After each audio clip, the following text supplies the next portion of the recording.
All right. We are live indeed. If I can get my... Did they change where there's the comments? Okay. Hello, everybody. As people drop in, we will say hello. I am joined by some wonderful friends and a legendary author who we are here to celebrate today on the release of a new audiobook for book 2, Wars of Light and Shadow by the one and only Janny Wirtz. Ships and Merior is out today, and we have Warhost of Vastmark coming out in 2 weeks, right? So that's the main focus of today, is just to kind of celebrate, get together. Ooh, we got the UK covers. That's fun. I like that. Yeah. That's awesome. So Janny, thank you so much for being here. Philip and PL, thank you so much for joining us. We might have other people join us. We'll kind of see how it goes, depending on things. But otherwise, Janny, I guess I'll start with you. How are we feeling? Are we excited about the release?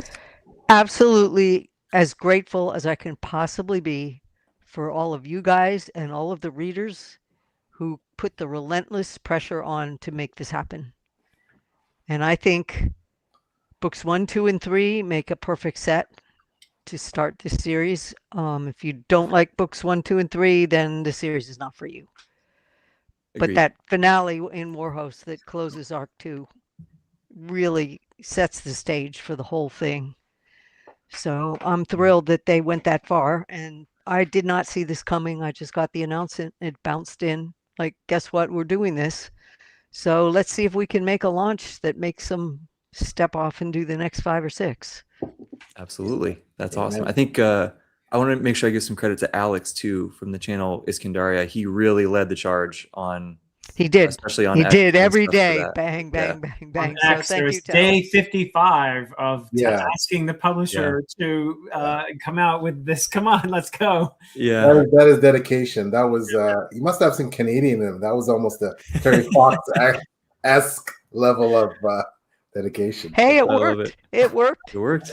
We just It gotta keep it worked, going. and this is another opportunity to put this series on the map. For sure.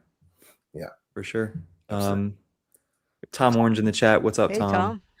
We're going to be on Tom's channel on Saturday talking about Peril's Gate. Excited for that. Ooh. We have Stinky Chicken finally made a live stream. That's a great name, by the way. I love that. Hello from all the way from Australia. Wow. Awesome. Great. Welcome from down under.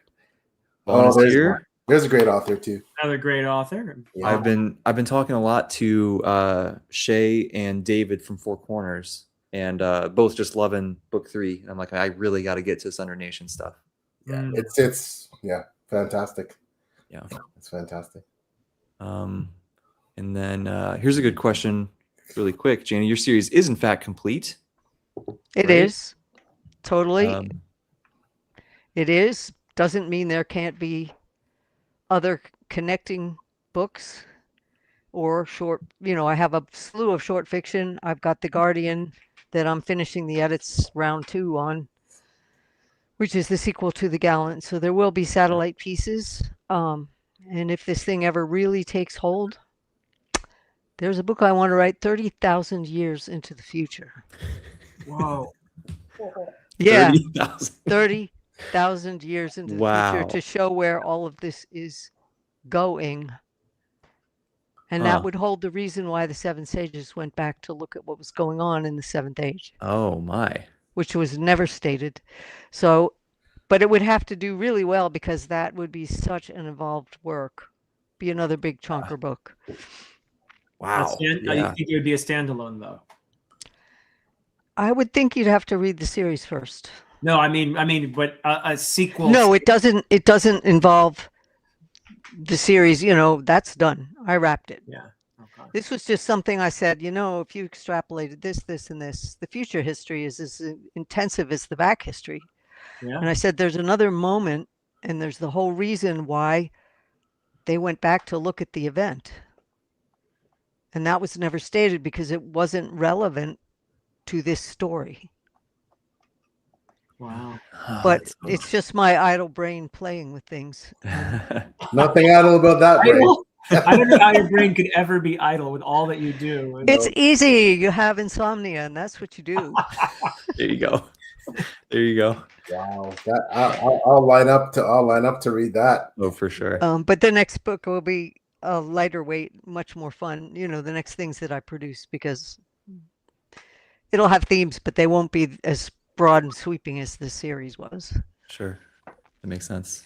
So we'll see what happens. Anything goes in the future. But no, are you going to get a direct sequel to this? No.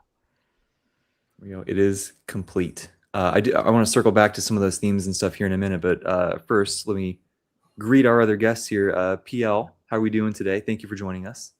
I'm just stoked to be here. Thanks so much for having me, Jake. Just honored to be hanging out with you and Janny and Philip and some of my favorite people out there, and just celebrating Janny. And just I want to quickly say, if you don't mind, first of all, I was trying to think of something I'd missed to find a way to just say something different in terms of how amazing Janny's work is. And what I was thinking when I could actually pull these down from my shelf?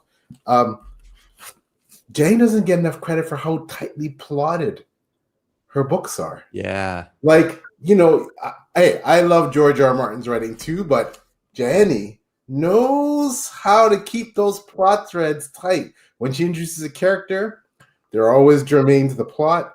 She ties everything together, just like, and again, I don't have the nautical background that Janny does, but let's wait. She doesn't leave any ropes flopping on the deck.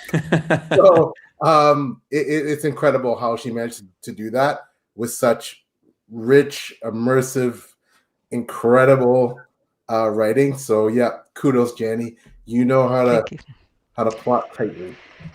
I don't think enough people have finished the full series yet for the word to get out. It's that simple. Only the Best Fantasy Novels just put up a Song of the Mysteries. He just finished the whole thing, and it's non-spoiling. He hardly has any followers. He ought to be better known. He reviews a book about every 2 days or 3. Jeez. Wow. But anyway, I think it's just not enough readers on the ground. Yeah. To realize how tightly it is woven together. Yeah. We'll see if we can change that. I agree. Like, these books are not short, but like nothing is wasted at all. It's everything matters. Everything is there for a reason. Even if we don't understand the reason yet at the time, right? You totally don't. And Arc 4 throws some people because when Arc 4 opens, I'm laying the stage for something that is different. And the traditional, when they say classic fantasy or Greek tragedy or this or that, they're thinking too much along conventional lines. And so at the opening of Arc 4, they're a little bit jarred because the marble not going to go down the chute the way they think.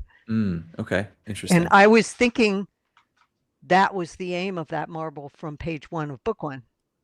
So I saw it coming, but that's where it truly takes off into parts. Interesting. Okay. And I think it requires just more boots on the ground of people who have finished it to have seen where Song of the Mysteries takes it all and just pulls everything together. It's a very, very tight knot. Yeah. There is a groundswell though, Janny. I'm seeing more and more. I watch a lot of BookTube, and more I see. Good. Wars, Light, and Shadow. Starting this new series. Wars, Light, and Shadow. Don't know much about Janny, but I hear she's great. Like I see a lot of that. Oh, good. Well, it's got to keep going because I hear they're phasing out mass market, and if that happens, they're going to have to reformat for a large format book. Oh, and they cast away all of the plates for it. They'd have to do it over. Wow. Interesting. Yeah, publishers don't save anything. They don't save anything. And the earlier books were typeset, so there wasn't even, so they would have to reformat everything to do large format, and that's going to take a lot of pressure. So a lot's riding on these audiobooks. Okay. That's because I think to survive as a print book, you're going to need the large format, and the way my contract reads, they have to keep a press run. They can't do POD. They can't do one little copy at a time. It has to be a press run. They have to be serious about keeping this on track. I very often get people leaving comments on my channel saying, "How do I find the hardcovers of Wars of Light and Shadow?" And it's just, I keep saying we have to keep pressure on the publishers to put them out, because this series, I mean, you talked about the intricacy of it, which I haven't yet fully seen because I've only read through book 7. So I'm on book 8, and I can't wait to finish.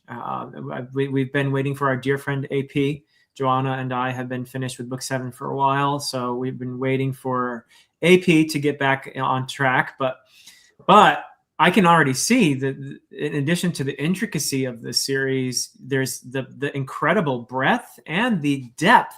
So it's got it all. You haven't got the height yet. Not You're all just the height, but I've starting seen to quite get- a bit. You're starting to get the height. Yeah. So Yeah. it's going to keep spiraling from a higher and higher perspective. So this And is you haven't got to the multidimensional top of it here. yet. Yeah. So, yeah, I think the biggest trigger probably for a large format might be getting a special edition, because they would have to format for that. And if the Oh, publisher, yeah. if they make the pages, somebody makes the pages, then half the work is done. Yeah. Might there be some art for such a special edition? I wonder. I have things on the design boards, but Ooh. nothing solid, no offers. Can you imagine the a table. special edition with Janny's artwork? Yeah. That's what I'm imagining right now. Oh, Yeah. Be Yeah. perfect. oh. It And wouldn't all the look real like fans, it that's what wouldn't they look want. like what you've seen coming out. It would not look like just another run of the mill, because I've had a lot of time to put thought into it. Yeah. Man. And there would be tributes in that artwork to some of the great antecedents that have gone before. So yeah, I have huge ideas in sketches. I Well- just need a taker. I need somebody to make an offer, and step on board here. Yeah. So in other And- words, we need to campaign for a special edition of the series. Yeah. Yes. And all those people who said, "Oh, well, I'm waiting for audio," now's their chance. Here we go. Because if that makes a splash and it broadens the wave, then I think anything's possible. I'm not going to give up on this at all. Oh, for sure. Put Yeah. too many years into it, and it's very gratifying to see the right kind of reader finally finding it. I mean, Paul was saying it's an advanced fantasy read. In many ways it is, and in some ways it's not. If you take it just at the level of what happens, you can read it just as a what happens book too. You just can't skim read it. Yeah. I think that's where the advance comes in, and I don't want to take credit for that. That was something I remember Jenny was saying. One of the Booktubers had put out a video categorizing different popular fantasy series, and yourself, Gene Wolfe, Steven Erikson were in that advanced category where, as you said, you can't skim it, requires a commitment. It isn't just for the entertainment value, just whatever things, categorize something as being an advanced read. And I think those are really important.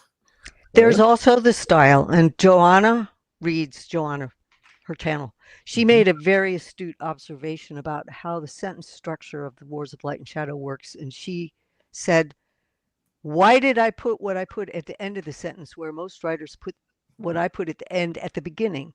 And that is the reason, because each sentence is a story, and that ending piece that shoots it all into focus is the punchline. Mm-hmm. And it forces you not to skim, because most authors would front load that sentence and everyone else would speed read the last half and write it off. So if you look at each sentence as it's setting the scene, setting the stage, setting the emotional tension, bang, there's the punchline of the action. So if you think of it that way, the sentences are backloaded because each sentence tells a story. All deliberate to stop people from rushing right through and overlooking all of the detail that needs to be there, because when Song of the Mysteries pulls it all together, there are things in volume 1 that you have not seen to the bottom of those scenes yet. You totally think you've seen it all. You haven't. And there will be reveals as to what you saw in book 1 all the way to that final book. And you'll go, oh my God. So that's why the style was designed that way. And I think it was very sharp of her to spot that. Yeah, she's Quite actually there in the chat. She said hello. Yeah. Oh, good. Hi, Joanna. Yeah, I got to get caught up on some of these Yeah, here. she was. She spotted that, but the why that's there was a reason. Everything was extremely deliberate. All the choices made were extremely deliberate. Yeah. Joanna's brilliant, so no surprise she spotted that. Oh, there's There's Brian. Hey, Brian. Best. Brian is here. I just want to get caught up on some of these. Oh, yeah, there's Joanna. Here we go. While we're on the topic of special editions, Yeah. I know it's more complicated Janny, because you're traditionally published. But is there any possibility, if they're not going to put out more editions, of getting the rights back? Or you could do something like a Kickstarter or your own, because in a way, and this is something that PL knows as well, you have more freedom when you self-publish. But I don't know if that's something you'd be interested in doing. But I bet you a Kickstarter could be a possibility. The way the contract reads for a traditionally published book that goes back into those days, a special edition would be considered a competing edition. Okay. So the contract reads that I can't do that. Even if they're not printing it anymore. It's a competing edition. It's another print book against their print books. It's another book against their... They do not have the right to keep the audio or anything if they don't keep a press edition going. I tailored my contract to say that. Okay. The books have to be kept in print. That doesn't mean print on demand. That means a press run. Right. But press runs are getting out of style. More publishers are leaning on the low effort ebook and just print on demand, a paper copy now and then. They can't do that. They also can't do a mechanical audiobook. That's forbidden by my contract. And when I put it in there, they're going, why are you putting that in there? Of course, we're going to have a voice actor. Well, I saw down the line. So it's prophetic. A special edition would be considered a competing edition, and it would probably be considered a subrights deal. Interesting. They would not stand in the way of it. Okay. Either would I. I mean, something like Subterranean Press did for Malazan, Right. But the way the traditional published, and they may want to sit on it and say they'll do their own, but we'd have to put a whole lot more. Well, yeah, because, Robin Hobb's book's getting the 25th anniversary edition, the 30th anniversary edition, the very fancy edition. They have the capability of doing that. It would be horrendously expensive, but it could be done. Yeah. So there's numbers. A small press could offer for it. A special edition press could offer for it. It would be a subrights deal, or HarperCollins themselves could get off their hind end and do it. I would lean towards doing the artwork myself, because you only have one shot at seeing what the author would see. Yeah. And there's so much artwork that I've done that already exists. Right. Yeah. And that way I can guarantee it is not digital. It is not AI. It would all be done traditional. All of it. Yeah. And if I knew the deal was coming, I could do Head Start and start designing it so that I wasn't caught short in a deadline and having to rush through. But I do not want digital art, because you cannot verify digital art. You can't do it. Jenny, tells us this, as you said, it was the effort of, led by you, a lot of people putting pressure to help get the audiobooks over the finish line. Tell us who we have to prod and needle and bother to who you prefer. The audio rights for the rest of the series and for everything is owned by HarperCollins Voyager in London. So that's the desk you got to write to or let them know that you want it. If it's a distribution problem, you need to hit it there. And you can also hit it at HarperCollins 360 in New York, because they are responsible for the distribution of all HarperCollins London titles that go around the world. And they could, if they got enough complaints, they could back channel to London and make it happen. And their address is the same one as HarperCollins. It's the same office in New York, same building. So those two places right there. Here we go. They seem to be somewhat attentive when you post stuff on social media, like on X or Instagram or whatnot. I don't know what they pay attention to. Okay. I really don't know I do know that if they get enough interest, they will jump. Okay. Numbers talk. Sure. If this audio release climbed up the list at Audible, numbers talk. Yeah. I don't know what triggered this, whether it was the readers, whether it was demand, whether it was, you guys have started a wave. It is moving, but it's going slowly, because the distribution for these books, if you understand, they are printed in London. They're printed in the UK. In order to get the last 5 books under contract, I felt it was more important to keep them all under the same roof and keep it going, because it kept the backlist. To try to replace the entire series somewhere else would be very, very difficult. So what I had to sign was what's called an export contract. Means the books are printed in London, they go onto a container ship, they get chugged across the Atlantic every which way, and then they get, so each time we run out of books in the United States or some other place, there's a delay of probably 3 to 4 months to restock, because container ship, and then it arrives here, and then it takes them 30 days for Harper 360 to unbox the boxes and get it into distribution again. Somehow we have to break the awareness that they're not printing enough and they're not sending enough on the ship across, that they're not, there has to be back pressure saying, you guys are vastly underestimating. We're seeing them do it in real time because everybody says, I can't get this volume, or I can't get that volume, or it's not available. And I wrote them to my agent and them just the other day saying, we are now getting the reputation for being a hard to get book. There's no reason for this. Yep. Mm-hmm. If there's enough pressure, they could easily print them in the United States. At one point before the pandemic, that was the plan. And it might have even happened for a short time, but it fell apart. The pandemic killed everything. Yeah. So it's a matter of just kickstarting it. And the only thing that's going to talk is runaway numbers, ebooks, audiobooks, their downloads. If there was enough surge that way that there started to be back pressure, special editions selling out, now they might sit up and say paper books would sell. Yeah. And I don't know what else I can do. You know, all of you people that do books, the author can only do so much. Yeah. Before they become a royal PIA. This is true. Well, people are very excited about the prospect of special editions at some point. I mean, here's just one. Like, people are very, especially if they have your artwork in them. Oh, they'd be gorgeous. Huge. They would be absolutely drop dead gorgeous. And I have so much artwork you've never seen. You know, I would be pushing for interior black and whites. Yes. I would have new chapter head for Ships of Marior, because that one was done very quickly and very cheaply. I have a much nicer compass rose that I've drawn it already. It's done.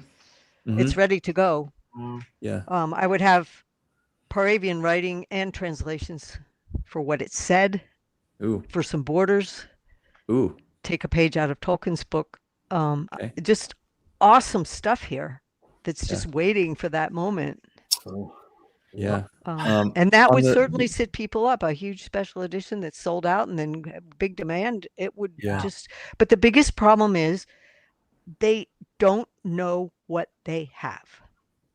Yeah. And Jake, your remark on what your perspective was at mid-series is extremely valuable, because that says this is a whole lot more than what you thought it was at Ground One. Yeah.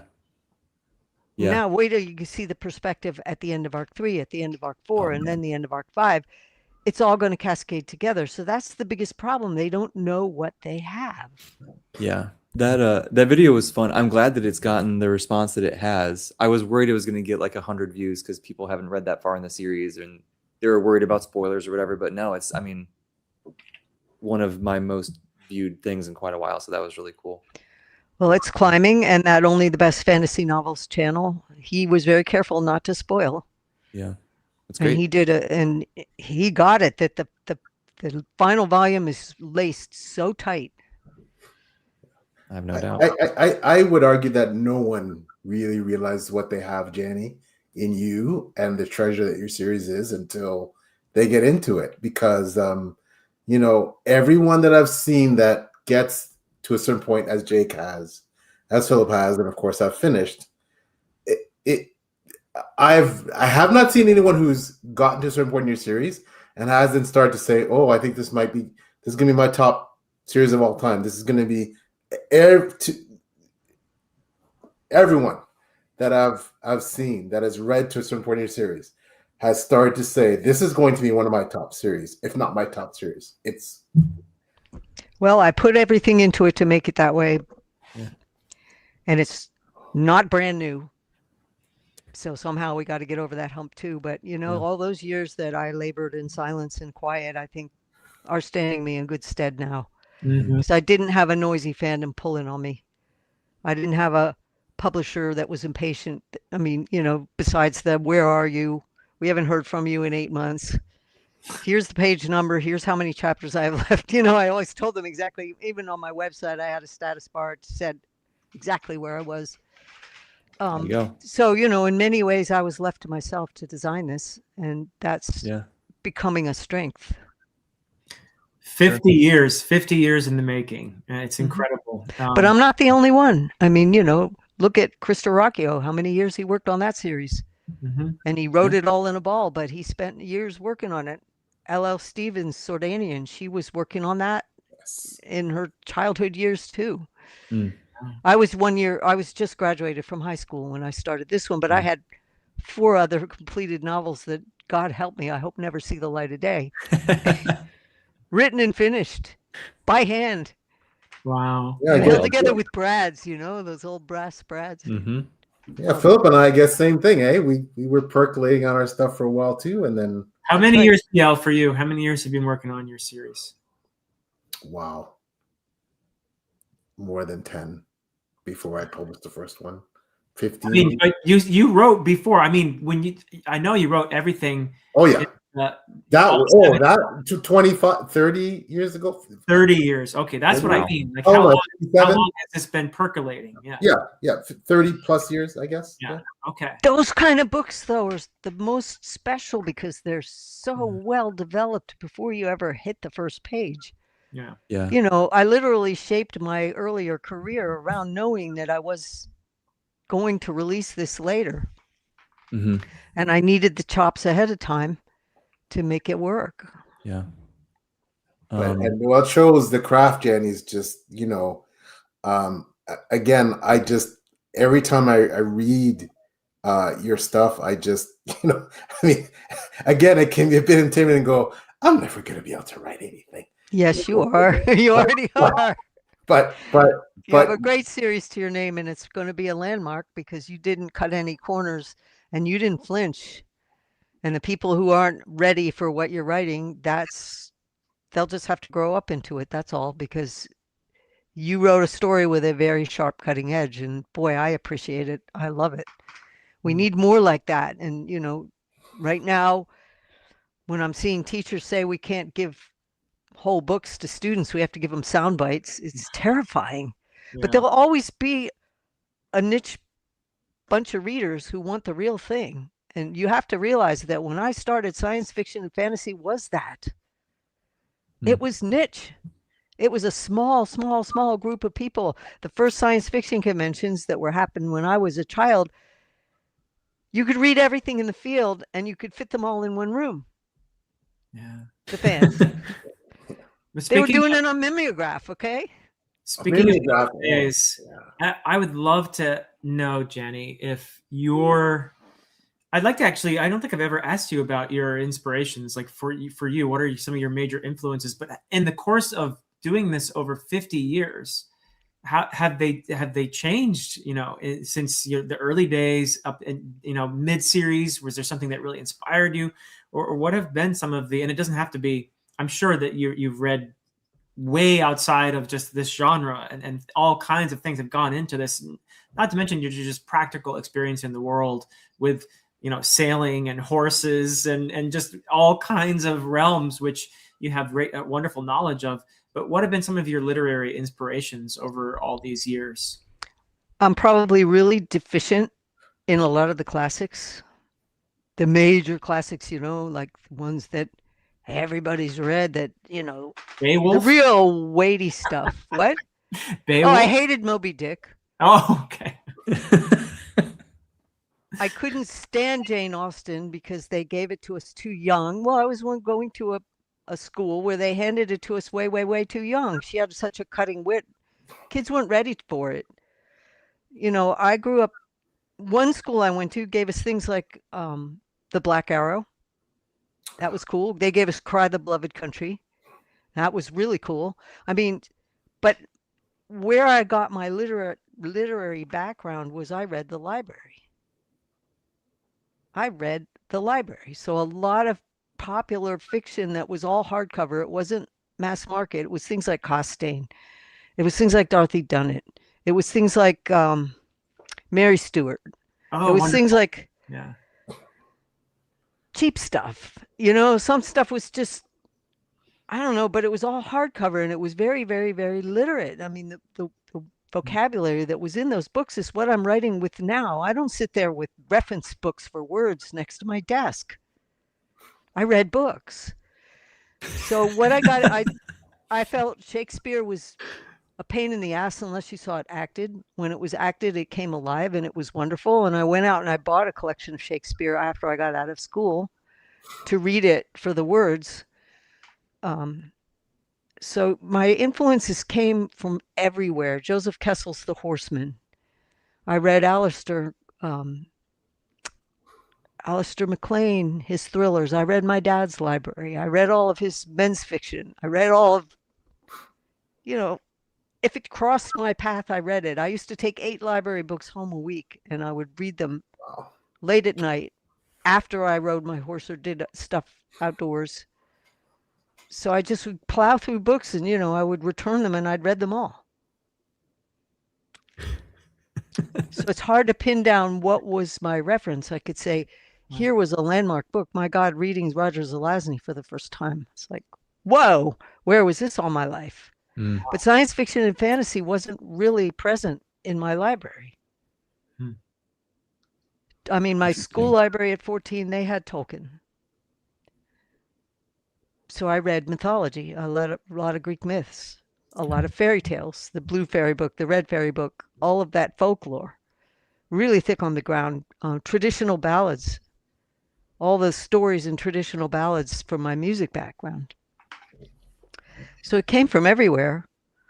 And then my love of doing things led to, I'm going to write this book. There are going to be some heavy duty nautical scenes like you can't believe. You haven't hit them yet. At the point you are yet. Jeez. I'm going to have to go offshore and I'm going to have to do some of this stuff to have the on the ground experience, because if this series is going to be as real as possible on the areas where I was speculating or breaking the envelope, I had to have the things that were real be real. So a lot of my world travel and a lot of my experience doing a lot of this crazy stuff was simply to get the experience to bring it to you. Bring you the actual thing. Yeah. And all that comes through, honestly. Like it's so it just feels so authentic, that a lot of those all sorts of things. And you read nonfiction about those guys who solo sailed around the world, or the guys, you read the Alpine Journal for all of the guys who climb all the major peaks before it became such a tourist attraction that it is today. You can get a taste of it, but unless you've actually rappelled down a cliff or done climbing, and look down from those dizzy heights, you don't get that feel. Yeah, that makes sense. Like Cycle of Fire too. I've finished Jenny's Cycle of Fire. The nautical. Now there's some really. I learned so much just from reading that book. Yeah, don't give me another fantasy where they raise the sails at the dock and they start with the topsails. It's like, no, this isn't happening. Let me say hi to a couple people here really quick. Sorry, Philip, I didn't mean to. Oh no, I was just gonna say it's amazing to me that the book called Ships of Marior is not the one with the most nautical stuff in it. Yeah. Well, it's in there. And to do the nauticals in Ships of Marior, I did actually climb rigging barefoot and go on period sails. And I went to Gamage's shipyard when it was still running in Maine, where they still were framing wooden boats. So yeah, there was. And all the nautical museums, I mean, at Greenwich in England, and the one in Philadelphia, and the one in New York, and the one in San Diego, they're great nautical museums where you could go and see like miniature panoramas of a shipyard and stuff being built. But I went to Gamage's where they were doing it. And I went to visit one of my professors in college who was a playwright, Gladden Shark, nominated for a Pulitzer where they didn't give a Pulitzer that year. Oh, yeah. Oh, yeah. Read his letters from Alf. It is searing. But yeah, he was a fisherman in Maine, and he put me on fishing boats. I've stood in a dory with fish up to my knees. Wow. Yeah, it's amazing. So experiencing as much as I could hands-on, not for long periods of time, but just, go do it even for a day. Though I did do a lot of offshore sailing. That was a little more than for a day. Imagine. Yeah. Let's see, really quick here. Our friend Nikhil has made it. Mikhail. Hello, sir. How are we Hey, doing? Nikhil. JCM Byrne is here, so congrats on the audio. There is a quick question here. I assume this is maybe Jana Rose reads with Yes, art we prints. have These a on the website, right? www.paravia.com/studio shop. Here we go. Every kind of print you could possibly want. Mine and Don's both are there. Yeah, and they are gorgeous, by the way. I put my Shadow of the Torturer one up on the wall, so every time I walk out the door, I walk and I see it, and I'm just like, They're all archival ink on museum grade paper, so we do the best we can for quality as well. They aren't they're just fantastic. something we threw off on cheap paper. Yes. We also, where did I see this? Grufe is here. Hello, how we doing? Hey, Fluffy Penguins. So they needed an emotional break after Storm Fortress. So I'm really Yep. interested in where we Yeah. go there. Yeah. I have my roll of duct tape. I'm not going to give anything away. You got What to does that experience mean? it. I'm not going to say a word other than wow. Okay. Wow. There were a lot of research went into sieges to write that. Okay. Oh, I do. yeah. I love me a good siege scene. So That this is the So- best book. siege scene in fantasy I've ever. Wow. Thank you, because it's the most unknown siege known to fantasy. People will talk about, book 2 of the Lord of the Rings and Helm's Gate. Helm's Deep, and they talk. Capistan. They got up a cap, but yes, just wait. It will be in your top when you rank the series. Those are all wonderful sieges. Not getting it wrong, but Storm Fortress is a whole book. Yeah. David Gemmel's Legend, maybe. Yeah. If you can get past the beginning, but yeah, I read David Gemmel's Legend. It's I have one not of read the that well-known. But I'm just saying, this Storm Fortress is one of the most unknown sieges to fantasy. Well, It is just astounding. Just get there. we're getting close. I do have let me circle back to the audiobooks here for a second, because there was another she mentioned, I'm sorry if that's incorrect, ordered them through Libro FM. So I am the audiobook newbie here. In the description of this video, I linked the Audible pre-order links, but I'm not sure where else you can get audiobooks. So do you guys know of any good places we can send people to either Apple has buy it. the ships Any or place pre-order? that has audio has it, because the production was done through HarperCollins, so they will Okay. have distributed it wide. Any place that carries audiobooks should have these books. It isn't just an Audible only at all. Sure. I just don't know where those places are. So if you guys don't mind Oh. throwing some out, you said Apple, right? Apple has it. Okay. She got it through, I think, doesn't Google sell audiobooks too? I Yeah, don't know. they do. Wherever you Google get books are audiobooks, Okay. wherever you regularly get your audiobook, HarperCollins should have got it in there. So one Okay. advantage to having a big publisher behind you, you shouldn't have trouble getting the audiobook or the ebook. Not at all. Awesome. Libby is great for audiobooks. Libby.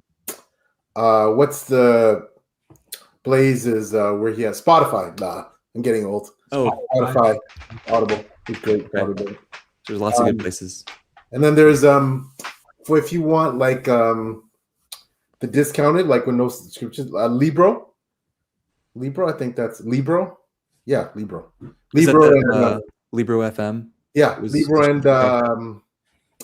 Libro and Chirp. There's also one called Book Funnel. Yeah. Okay. They Okay. should be able to get it, and you should be able to find a sample of the voice actor.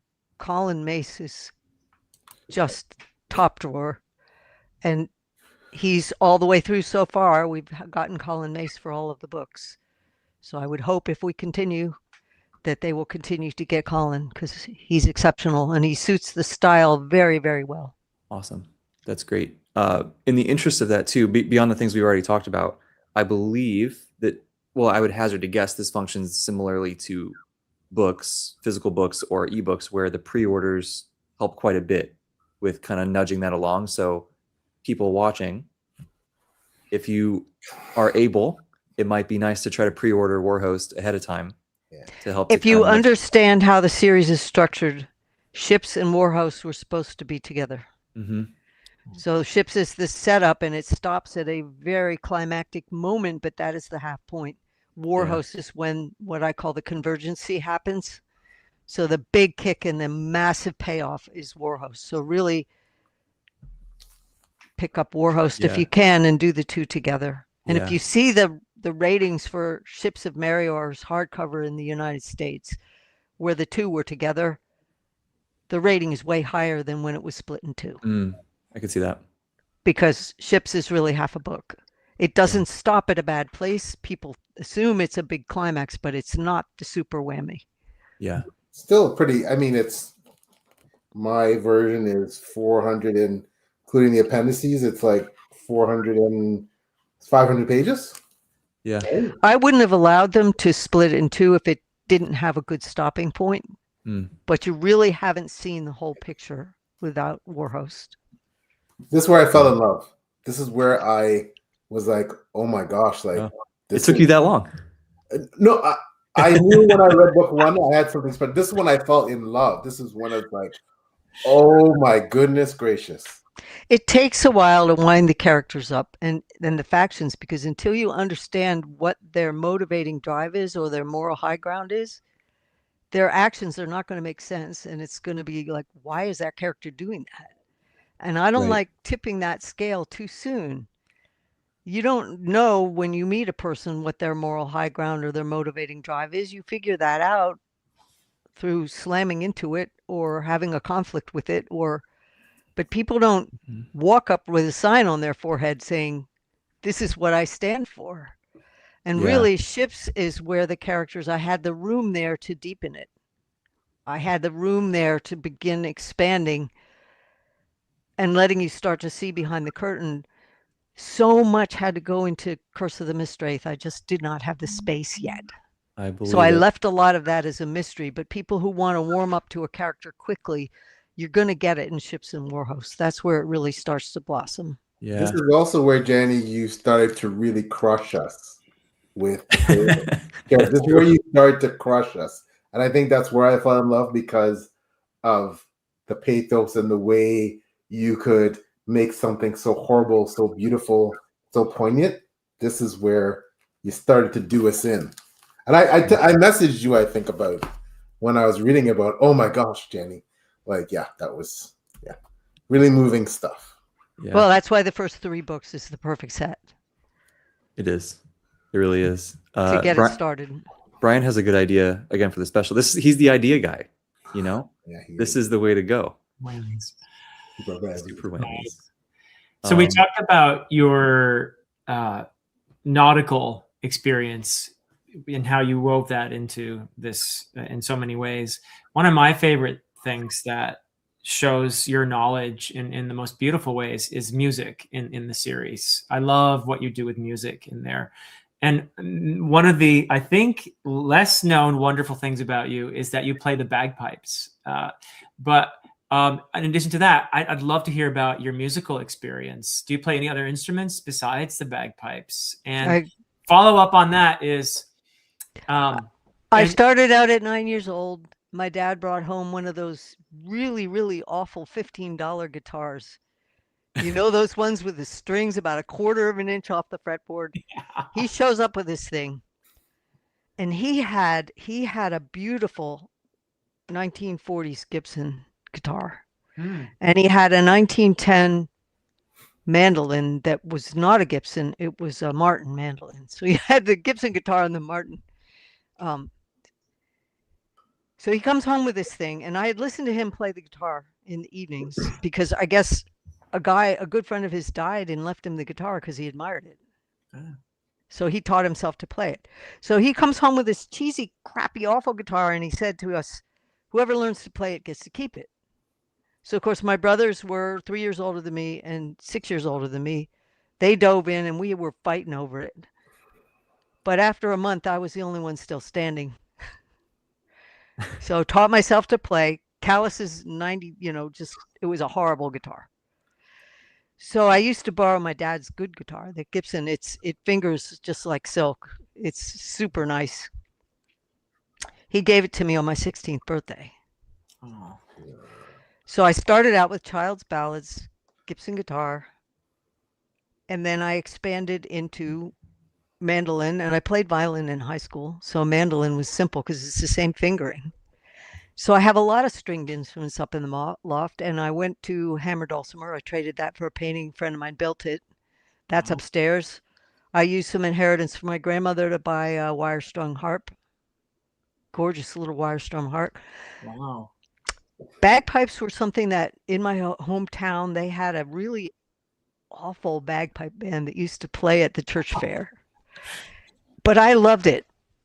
I mean, they were just a bunch of old guys and they couldn't tune the instruments for anything, you know. It was noise. But I said I'd like to learn how to do this. And when I went to Scotland, I paid my own way. I sold my horse, was a senior in high school that I'd paid for myself, sold the horse to send myself to Europe to get the world experience, start to get the perspective to write these books. Huh.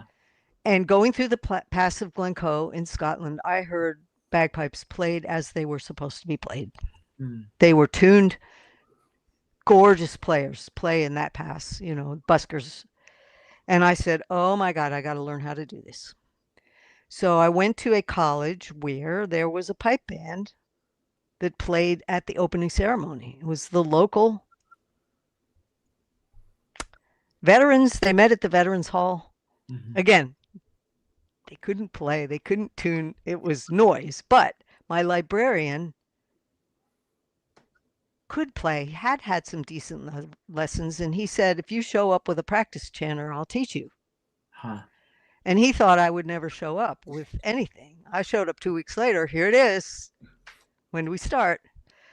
So he started me off learning some basics. Then I went home because I went to art school for 1 semester. So I did sort of a semester away. So I was still in college, but I was attending the art school in Philadelphia. I went to my local hometown pipe band and connected with them and said, I want to keep going with my lessons. And the guy who ran that said to me, Jenny, you are working way too hard for this band. You deserve better. So he said, we're going to go down to Wilmington, Delaware, which was an hour drive from Philadelphia. And we're going to go to Roddy McDonald, who was a world-class player. And I'm going to introduce you to him. Now, Roddy felt it was his culture. He would not charge a penny for a lesson because he was passing on his knowledge to keep the culture going. His only requirement was that you practiced. If you showed up without practicing, you were out the door. Mm. So I took lessons from Roddy, driving an hour every week for years. From that caliber of musician, are you kidding me? There's no limit to what you can do. And he eventually retired to Florida, and I got to extend my lessons with him even further. Huh. So on his reference, I got to learn from other people. When I was in other cities or other towns, I got to learn from other people of that caliber. And so he's the one that really gave me the background. And that was being taught by a master. And I'm way too self-conscious to do what he could do. I would lose the moment because of being too self-conscious. Every now and then I could hit it. So I could compete. Every now and then I could hit it. I was state champion for grade 1 amateurs for like 5 years, but it was inconsistent because I'm too self-conscious. But I can hear the difference. I can hear where I'm missing the mark, and boom, then that would throw me out of the moment, you know? Mm. The real musicians can just play right through. Wow. So, but I know what it should sound like. So there's my music background. I got a loft full of instruments. It's extensive. Yeah. Hours and hours and hours of playing pipes. Jenny, you're fabulous. I watched your bagpipes have a very special meaning for me. Unfortunately, I can't listen to them without tearing up, specifically because of police. Well, that's true of many people. Yeah. There's a reason why I said I have to learn to do this. Yeah, they're just it's the most mournfully beautiful instrument in the world. Can be happy too. Can be stunningly happy. It can be. Unfortunately, again, my association, my mind is with. Yeah. Oh well, the great music of Pembroke. You can take people into an altered state with that. Yes. But you know, I went to Scotland. You talk about that in Glencoe, but I'm thinking. I mean, I was there, but going to the military tattoo in Glasgow. I went to the practice for that. I never saw I went to the dress rehearsal. You paid. It was the same thing, but it was the dress rehearsal. Wow. And I Wow. thought about you. Yep. I said, I can see Janny out there just by herself in a stadium of thousands with the spotlight shining on her. I would have wilted. I would have screwed up. I had you in mind when I was watching that. So, well, this is a little bit of payback for you, Jenny. I know that you're. Oops, I didn't mean that. Ooh, we got a thumbs down. Oh no. But I do have to mention that there is a video of Jenny playing the bagpipes on YouTube, which There's several. There's several if you know where to look. The everybody problem go is search for those. You don't know where you're getting it. It could be early. It could be late. It could be it could be when I was in good form. And when you pull the pipes off the plane, you know, and you go from humid Florida to Arizona or humid Florida to the middle of winter in Michigan, it's a real tuning challenge. But there are a couple of clips on YouTube that you can find that are really rather nice. And I have a set of pipes that my teacher had, a 1750 McDougall pipe. Was that old. Wow. And the harmonics on that thing were just out of this world. I could lose myself. When he handed me his pipes and said, play these, I was just gone. If I could have competed with that set. He had his son, he gave the pipes to his son. His son had them taken apart and laser measured.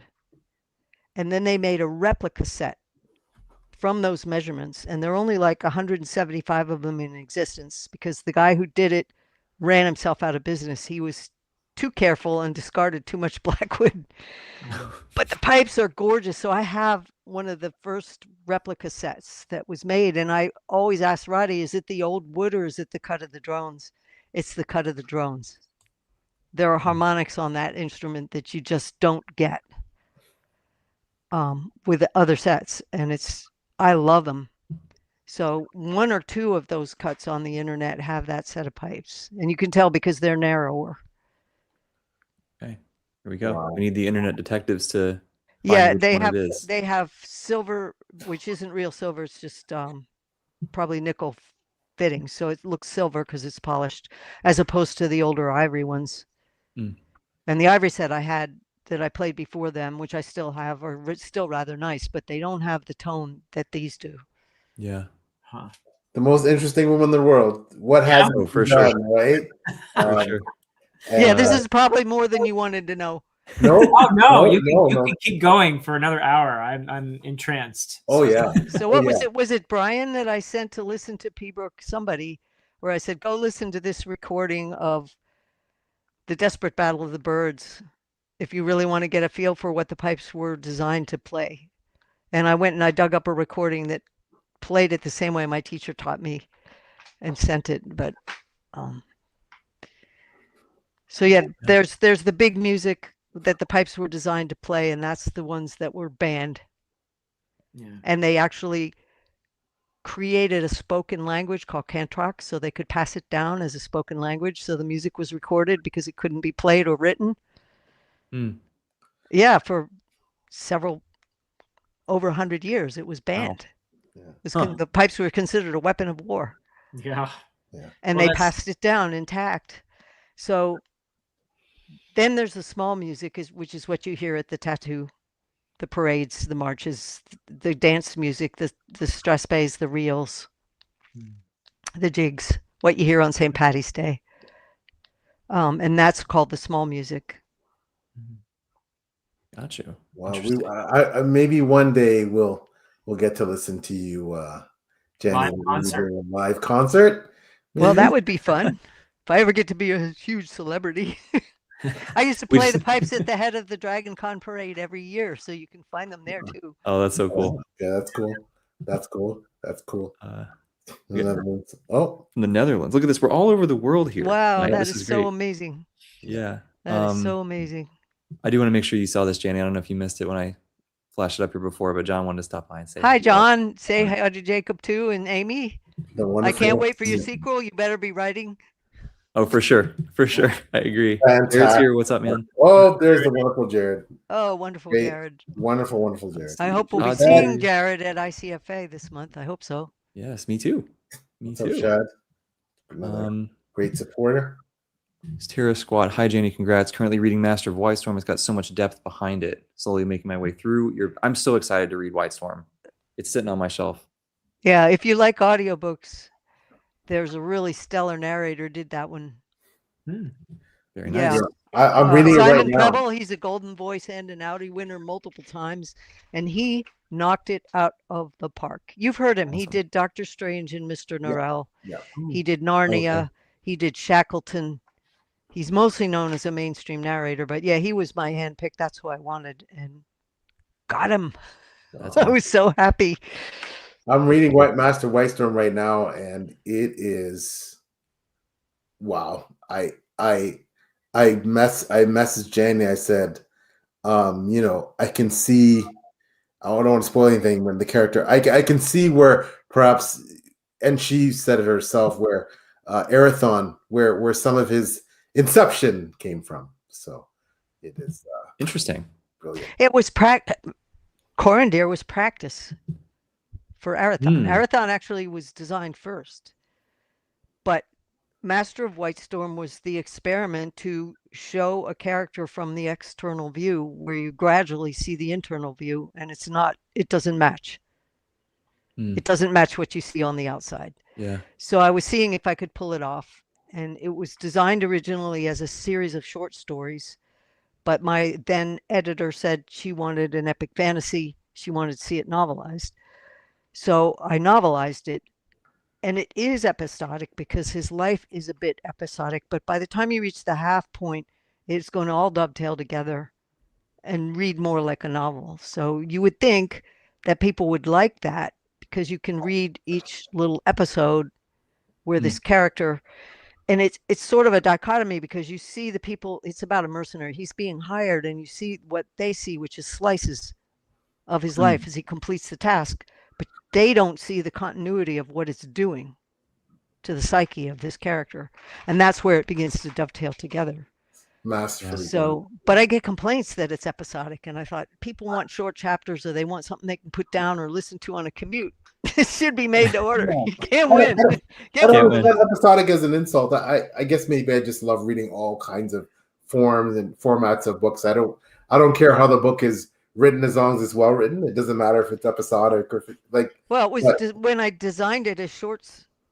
The shorts were going to give you the same sequence. It just never. I was sending it to magazines, and magazines didn't want that. So it became a novel. But that short story origin in the beginning, but it would have been written that way even if it was done as a novel, because of the fact that the people hiring this guy only see that slice of his life. They don't see the before and they don't see the after. Interesting. So it's like if you knew the person and then you saw the person get PTSD and NAM, and then you saw them 10 years later, or you saw them, so if you sliced the film, you would see the continuity in the clips. Yeah. But the people experiencing the little pieces would not. And that so sounds really cool. Yeah, it's just the way that the book was formatted. Yeah. Highly recommended. I've become a big short story fan. And Jared's in the chat, Tom's in the chat. They both know, like, we've been reading the Conan short stories. I've been having the best time, and I'm like, short stories are great. And seeing, like you're saying, like those little snippets in time that obviously Conan doesn't sound as cohesive as White Storm does. But nonetheless, I think that's going to be right up my alley. Yeah. Well, if you're in a good spot, if you read Jenny's entire body of work, you're in a good spot, right? That's my goal. I'm getting there, almost there. I need to get some of the. Well, no, I've read all the Aethera shorts. I think it's stuff that maybe she had in periodicals and things like that, but I'm almost there. I think after I read. Where This Way Lies Camelot. I have to read that. Okay. That's only half the short stories. The rest of them are piecemeal all over anthologies, every which way from Sunday. We got to get another collection. Well, I could. I have the rights to them. It's just if I could get them formatted, I could get them out there. That'd be great. I would love it, selfishly. I think the only one I couldn't. No, I don't know. I think I can have it in a collection, but I can't sell the rights to it. I actually wrote a story for an anthology that was centered around The Crow, the movie The Crow. Oh, I love that movie. And there was a Oh yeah, that'd be right up your alley, Jake. Yeah, that sounds great. oh yeah, it's brutal. Yeah. And it was published. I can get the name of it. It's not on the top of my head, but so that short story, I think I'm allowed to have it in a collection, but I can't do it as a single, or I can't do it as a. I've had more offers for that as a film, and I can't because it's part of our bar's, universe. Yeah. Interesting. Wow. Yeah. Oh, Janice, you we'd be remiss if we don't talk about Grimdark Magazine and I was just going to bring that up. Yeah. Well, Paul, you were the one that and Beth rolled the dice on that one, so why don't you introduce it, because I was like floored. No, I'm not going to, because I think it's all I'm going to say is I'm going to let Jenny talk is please have a look at Grimdark Magazine at the website, and there is the cover of the upcoming spring issue is there, and Jenny has a short story that will be appearing in there, and that cover is mind-boggling. Jenny? The cover it's not my artwork. It's Carlos, whatever his name. It's Grimdark Magazine's person that they like to hire, but he knocked it out of the park. It's a beautiful image. It's a short story which takes some of the back history to two of the characters of a work I have in progress that's now running around on submission. So I wrote a prequel, and there are two prequels actually available. Grimdark is going to come out first with theirs in April, and I understand it's the second edition of Grimdark Magazine where the Broken Binding is doing a special edition of that edition. So it's going to be beautiful. That's right. And for people in the US, you can do it as a bolt-on, so you don't have to pay a bunch of extra shipping costs, which is great for us not in the UK. Yeah. Oh, that's awesome.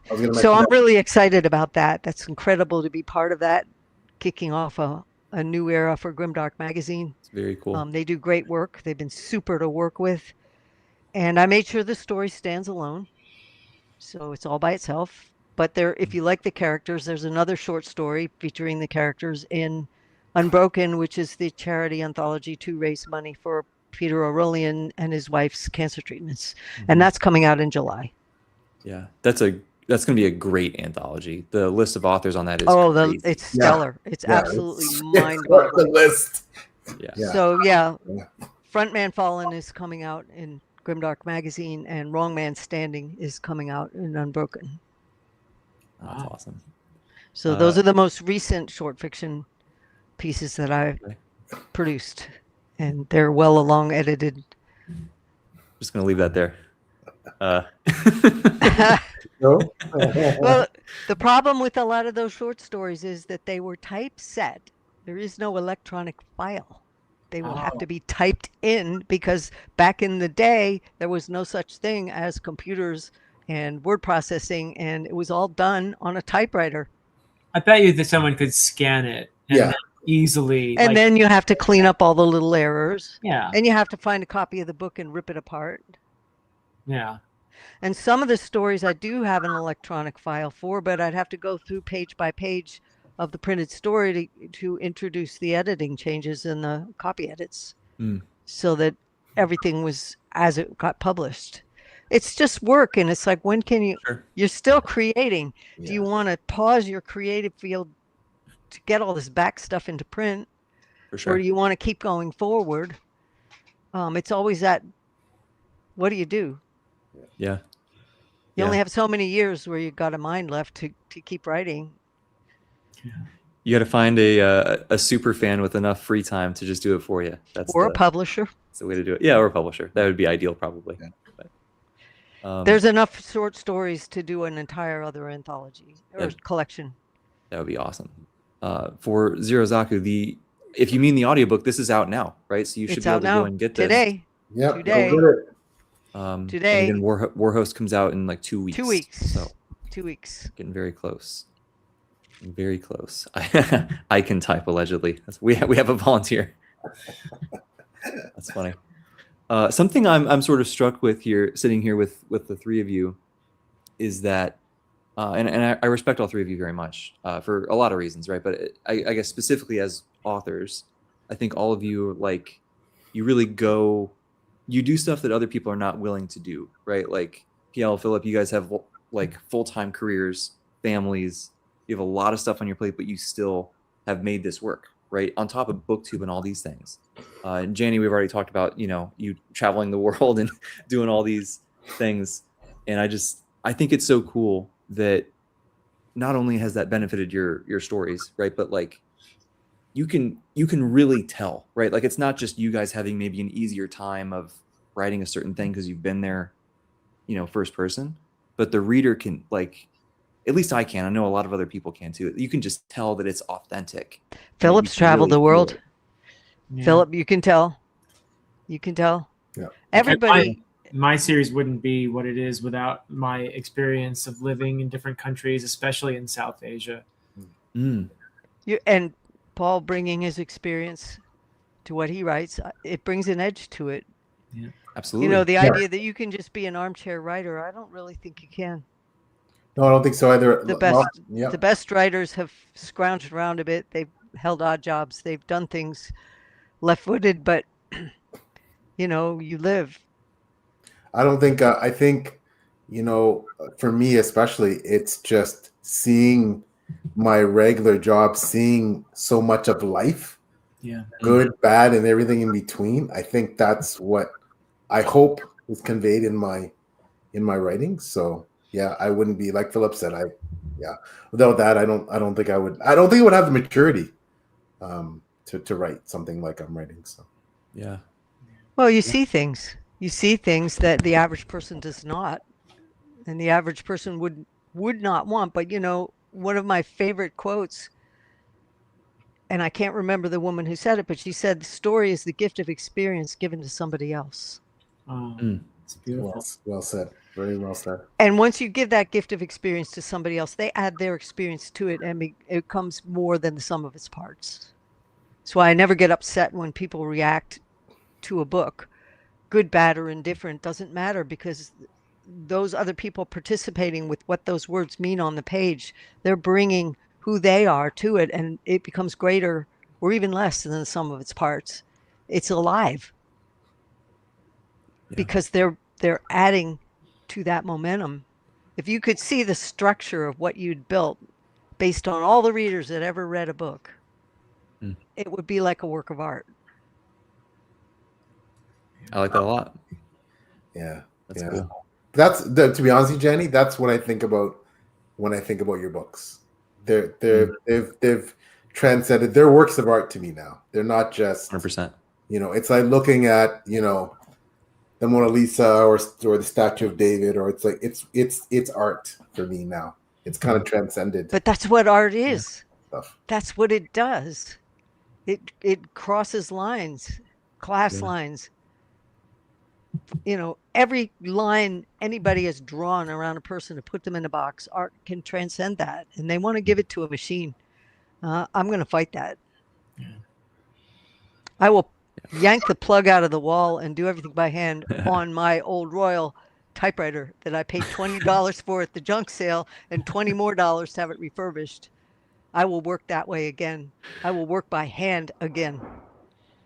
But it is transcendent fantasy in so many ways, because it transcends its genre. It helps within the story.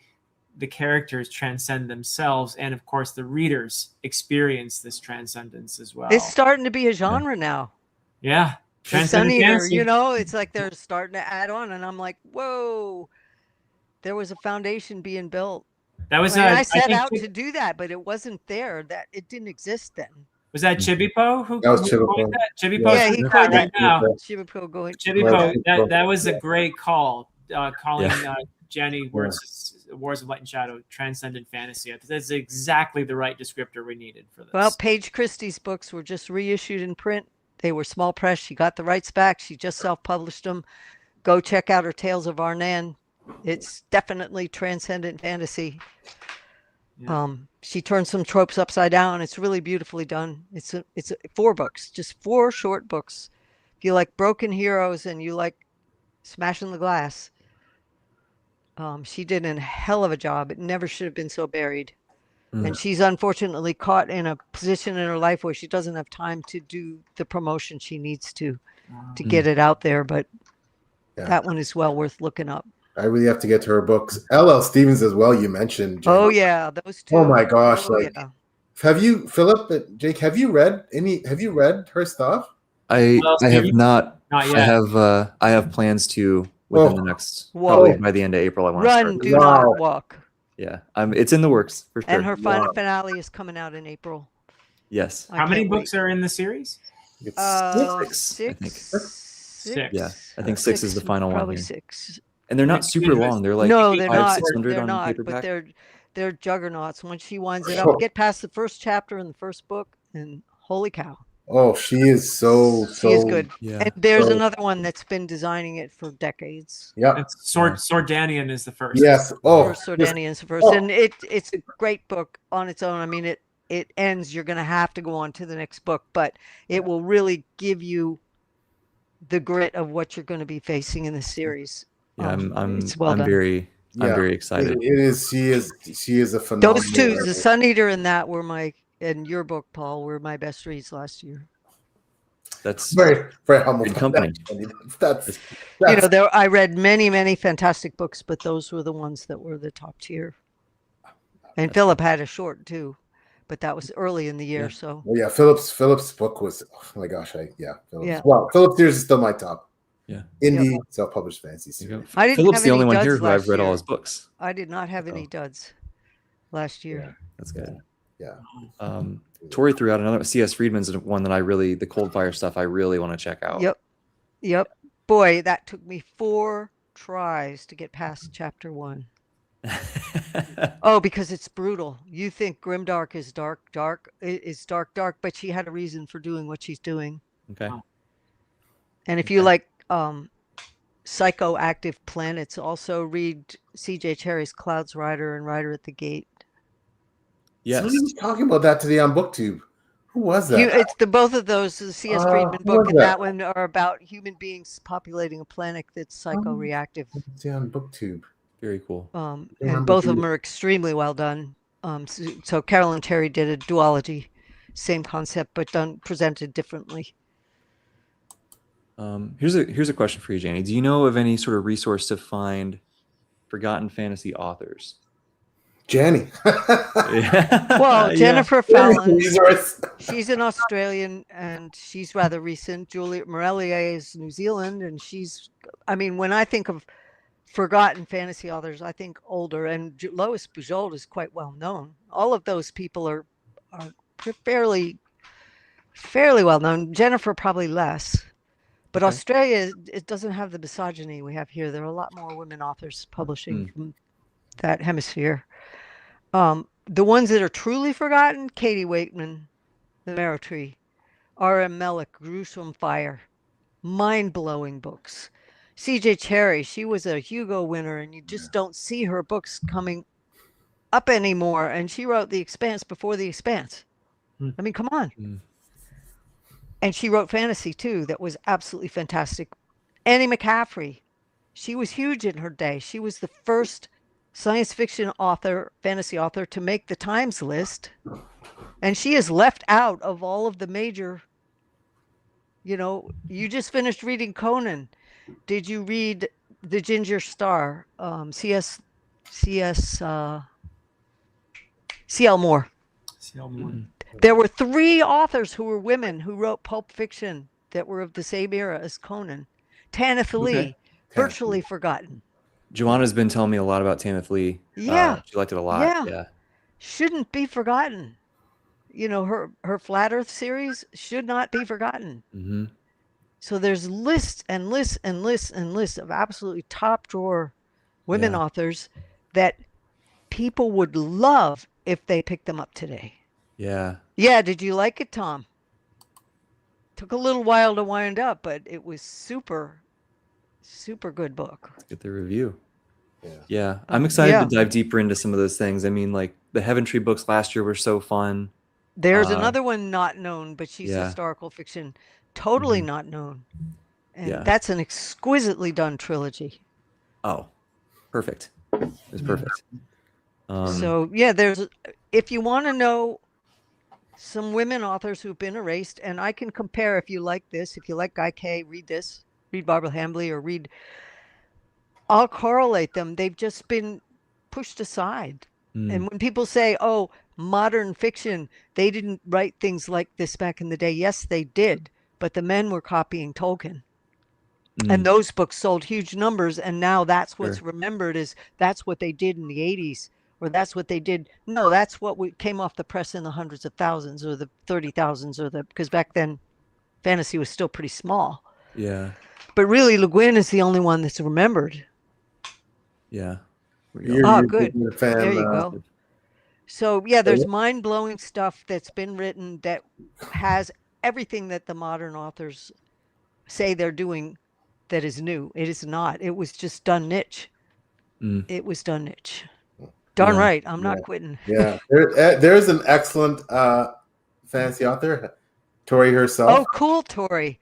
Please Cool. try it. I can't It's wait. so Let good. me know when you're going to go up and talk about that one. Because Yeah. it's just, I want to hear your Edith thoughts too. Pargeter, that wrote the Heaven Tree trilogy, is the same one as Ellis Peters, who wrote the Brother Cadfael that became a TV series. Yeah. The Heaven Tree is better. Wow. It's so good. I don't even like historical fiction. It's so good. Pillars of the Earth and you thought it was brutal and dry, go read The Heaven Tree. She captures the period in a whole different way that's in many ways more accurate. Yeah, I really have to check that. I really have to. I saw Jake when Jake put that up. I was like, oh, I have to read that. Dude, it's beautiful. I got that. Exactly what I would. I read it as a little tiny British paperback that one of my friends in college had. I had to borrow the books. I never saw it anywhere else until they did that omnibus edition that you just held up, Philip. Yeah. And I got it immediately. And we just did a reread of it this year, some Booktubers and I, and it was freaking awesome because it was every bit as good as I remembered. Awesome. It's got one of the most powerful depictions of an antagonist I have ever read. Yeah. Wow. Yeah. And boy, does she flip the tables on you. It's just so well done. It really is. You will never forget the book. If you read that trilogy, you will never forget it. Yeah. I think what sticks out to me the most too is the way that she describes like the artistic, not just the process, but like the passion that you feel for creating, the process of creating, and then how you view something you have created. It's just, I've never read anything that describes it like that. It's follows the life amazing. of a stonemason that's building a church or a cathedral. And it's powerful. It deals with so many issues, and it presents the time period much more as a civilization than most people do. They say, oh, the medieval times were ignorant and they were dirty and they were cruel and the women were just chattel. She doesn't present it like that. She goes into the nuance of how the society was actually constructed. Okay, I gotta bump that. I gotta bump that up. You won't regret it. You won't regret it. I gotta bump that up. And they're short. Sorry, they're very short. I think it's a trilogy, and each book's what, 250 pages, 300 pages long, something like that. They're very concise. Yeah. It's not long at all. That's yeah. So it looks like a chunker, but that's 3 novels. That's nothing. Yeah, that's 2 of your novels, Jenny. If that. Oh, it's almost 900 pages for all 3 books. Yeah, but that's only a 300-page novel. Right. 3 novels. That's not long at all. That's not long at all. Okay, I'll definitely have to go. I saw that the other day. I think I might have to go pick that up. If you found it, grab it, because I didn't think they printed that many. Yeah. I mean, it disappeared after that omnibus. I don't see anybody talking about it. They all talk about the Ken Follett book. Oh, Pillars of the Earth, like that. Yeah. I still have to read him. Actually, now that I think of, I want to give a quick shout out to you. Mentioned Australia. This is now a modern author. Please go do yourself a favor. Read Sarah K. Balstrup. She is wonderful. The Way of Unity is the first book. Wonderful. Yeah. Would I like Ada Palmer? I haven't read Ada Palmer. I haven't read Ada Palmer. Yeah. No. I've heard good Mhm. things, but I haven't read So, it. I haven't read it because I'm curious. I've been sort of watching it that one too. I've read the foreword she wrote for Shadow and Claw. That was it. That's all I know. Yeah. It was good, but it wasn't about Well, her. the Terra Ignota series, that's the one I'm looking at. Do you Yeah. think I'd like it? Nobody's read it. I've Okay. heard good things, really good things though. So All right. Well, send me an email on the name of that other author so that I can yeah, keep an eye out for it. I'll send it to you, Jay. Sarah K. Ballstrip, her second book is as well. I have the arc. She sent me the arc. I really have. It's travesty I haven't gotten to yet, but yeah, exceptional. Exceptional. Yeah.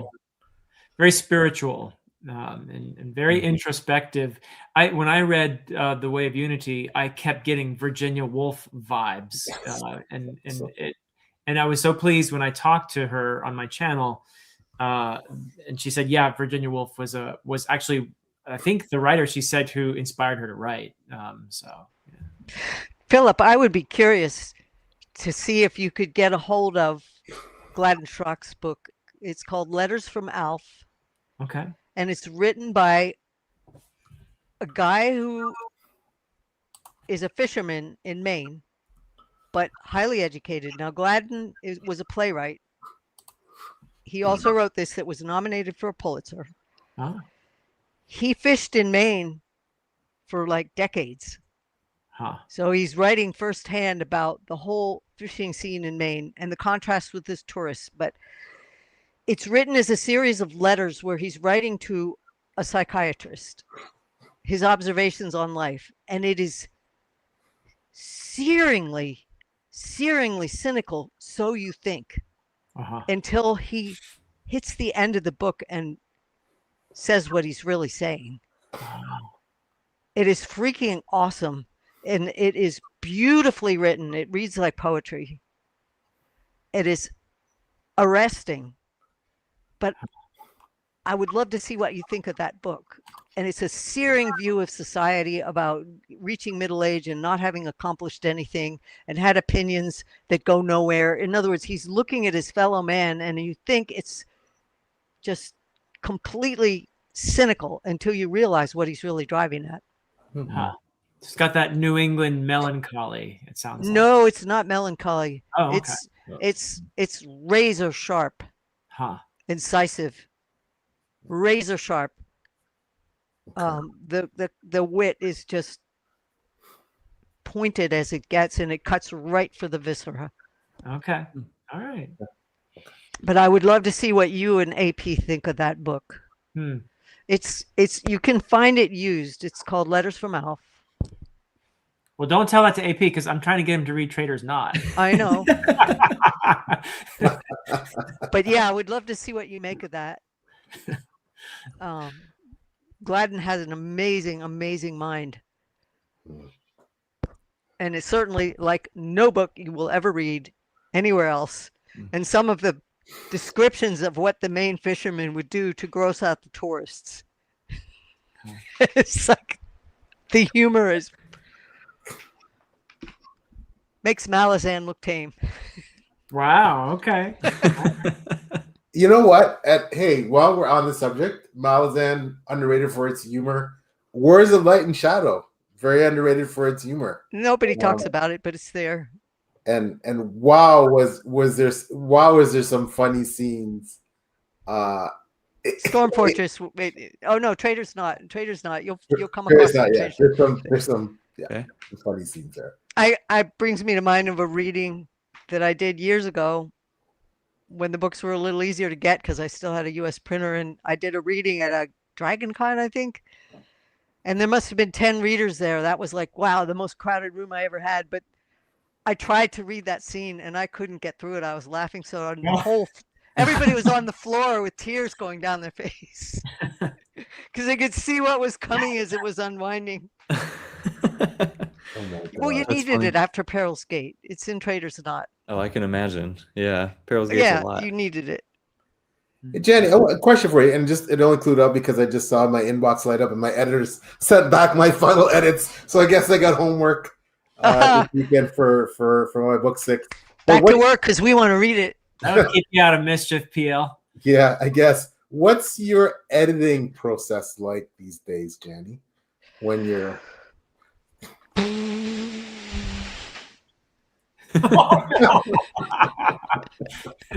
That's take 2. The first take, no, it's take 4. The first one was handwritten. The second one was typed in. Then it's written, and then it's written over again. And then I'll add that all in. I'll get a clean printout, and then I will go get a beta read. I'll touch it up after it was printed out, before I print it out again. Then I'll get a beta read, and then I go through it after the beta read to make sure that emotionally you came down on the right foot after each scene. In other words, that's my editor because I don't have one. So if you say, well, I didn't get this, or you say, oh, this was really funny and it wasn't supposed to be funny, or you focused too much on this when it should have been that, or you felt like this piece dragged a little bit, then it needs tightening up, or you missed a point. So my beta read tells me where I misfired. So I correct that. Then I do another printout. Then I go through it page by page backwards. I take the last page and edit it for language. Then the next page and edit it backwards, back to front. And then one final read through, maybe aloud, or, where I look at it front to back again. But the backwards one is where I really focus down on the language. Did I repeat a word?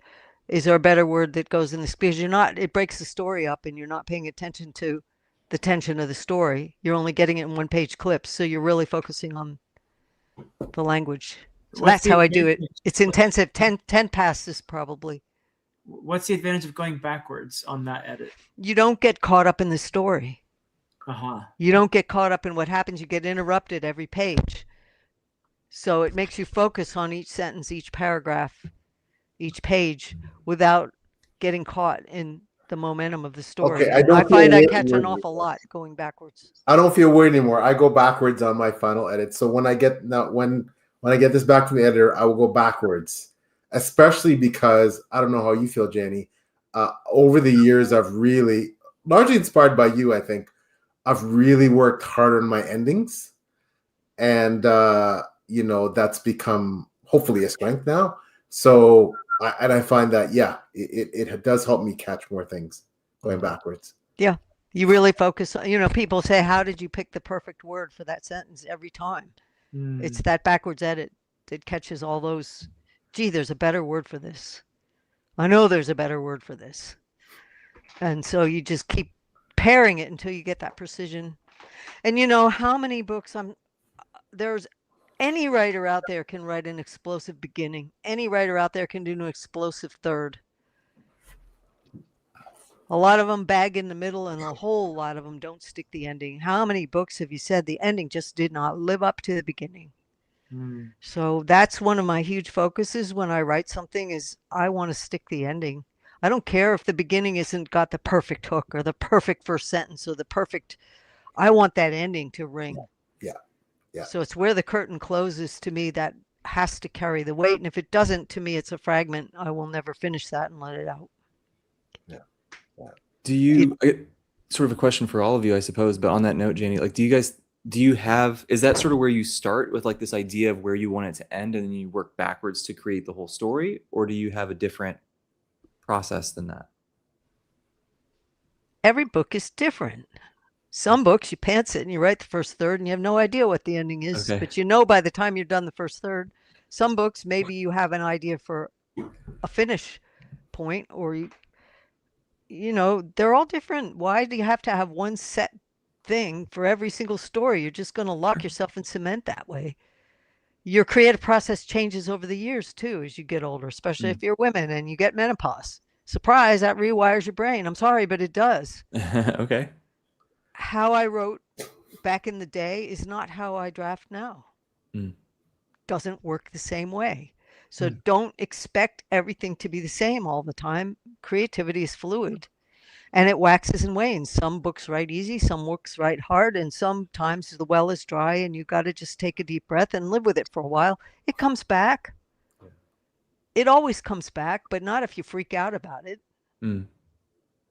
Yeah. And I think women in particular, I've seen many of them hit the wall at menopause and think they'll never write another thing again, and they get completely depressed. And I'm like, wait for it. Wait till the hormones settle down. It will all come back.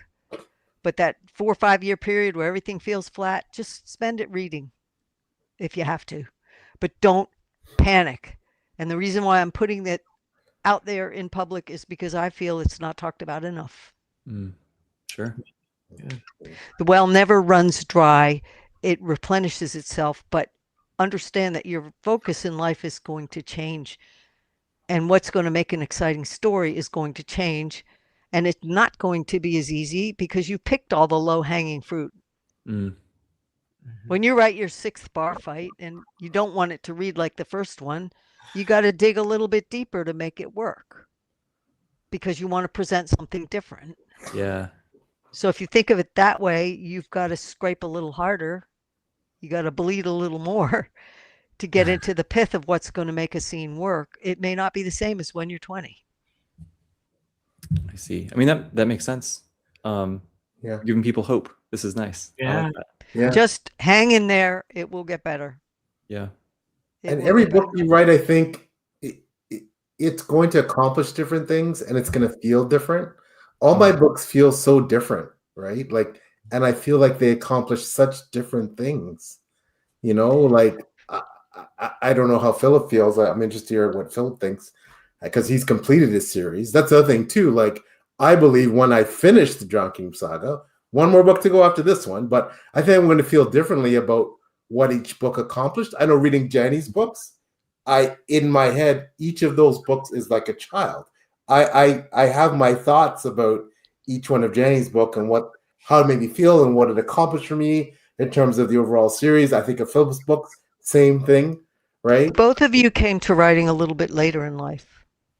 To create yes, creatively, and you worked on your ideas for a long time, not under pressure. My word to the young writers who are just starting out and it's coming out like a great ball of fire. And you think you're a writing machine and you think it's always going to be this easy and you think it's always going to go with this kind of momentum and that you're always going to be in the zone and you're never going to run dry and you're just going to, let me tell you, if you start a big, huge series and you're a younger writer, you better be prepared for the fact that you're going to still be living with these ideas 2 or more decades later. And what's important to you in your life is going to grow. It's going to deepen. Your perspectives are going to shift. And if you build an epic that doesn't have the scope to handle that, you're going to hit a wall. And I think a lot of these very ambitious epic writers that start with these wonderful, big, chunky books, and then suddenly they don't finish their series, I think they didn't bank on the fact that you're not going to be the same person who started this book. And what was cool when you're 20 or 30 or 40 may not be so cool when you're 50 or 60, and you may still be working that idea. So build a story that has the depth to feel that shifting of experience and perspective. Yeah. Or you're going to find that you lose interest in the story because it isn't what it was. That's solid advice, really. I mean, I started the Adan trilogy when I was 32, and I wrote what's now the first 2 books when I was in my 30s, and what's now book 3, Return to Adan, and While Darkness Gathers, the sequel, I wrote when I was in my 40s, and I do feel there's a tonal difference in those books between the first 2 and the second 2, really, as a result of just more life experience. But I've for every book I've ever written so far, anyway, I've had a vision of the ending. Yes. I'm a planner more than a pantser, so I have things planned.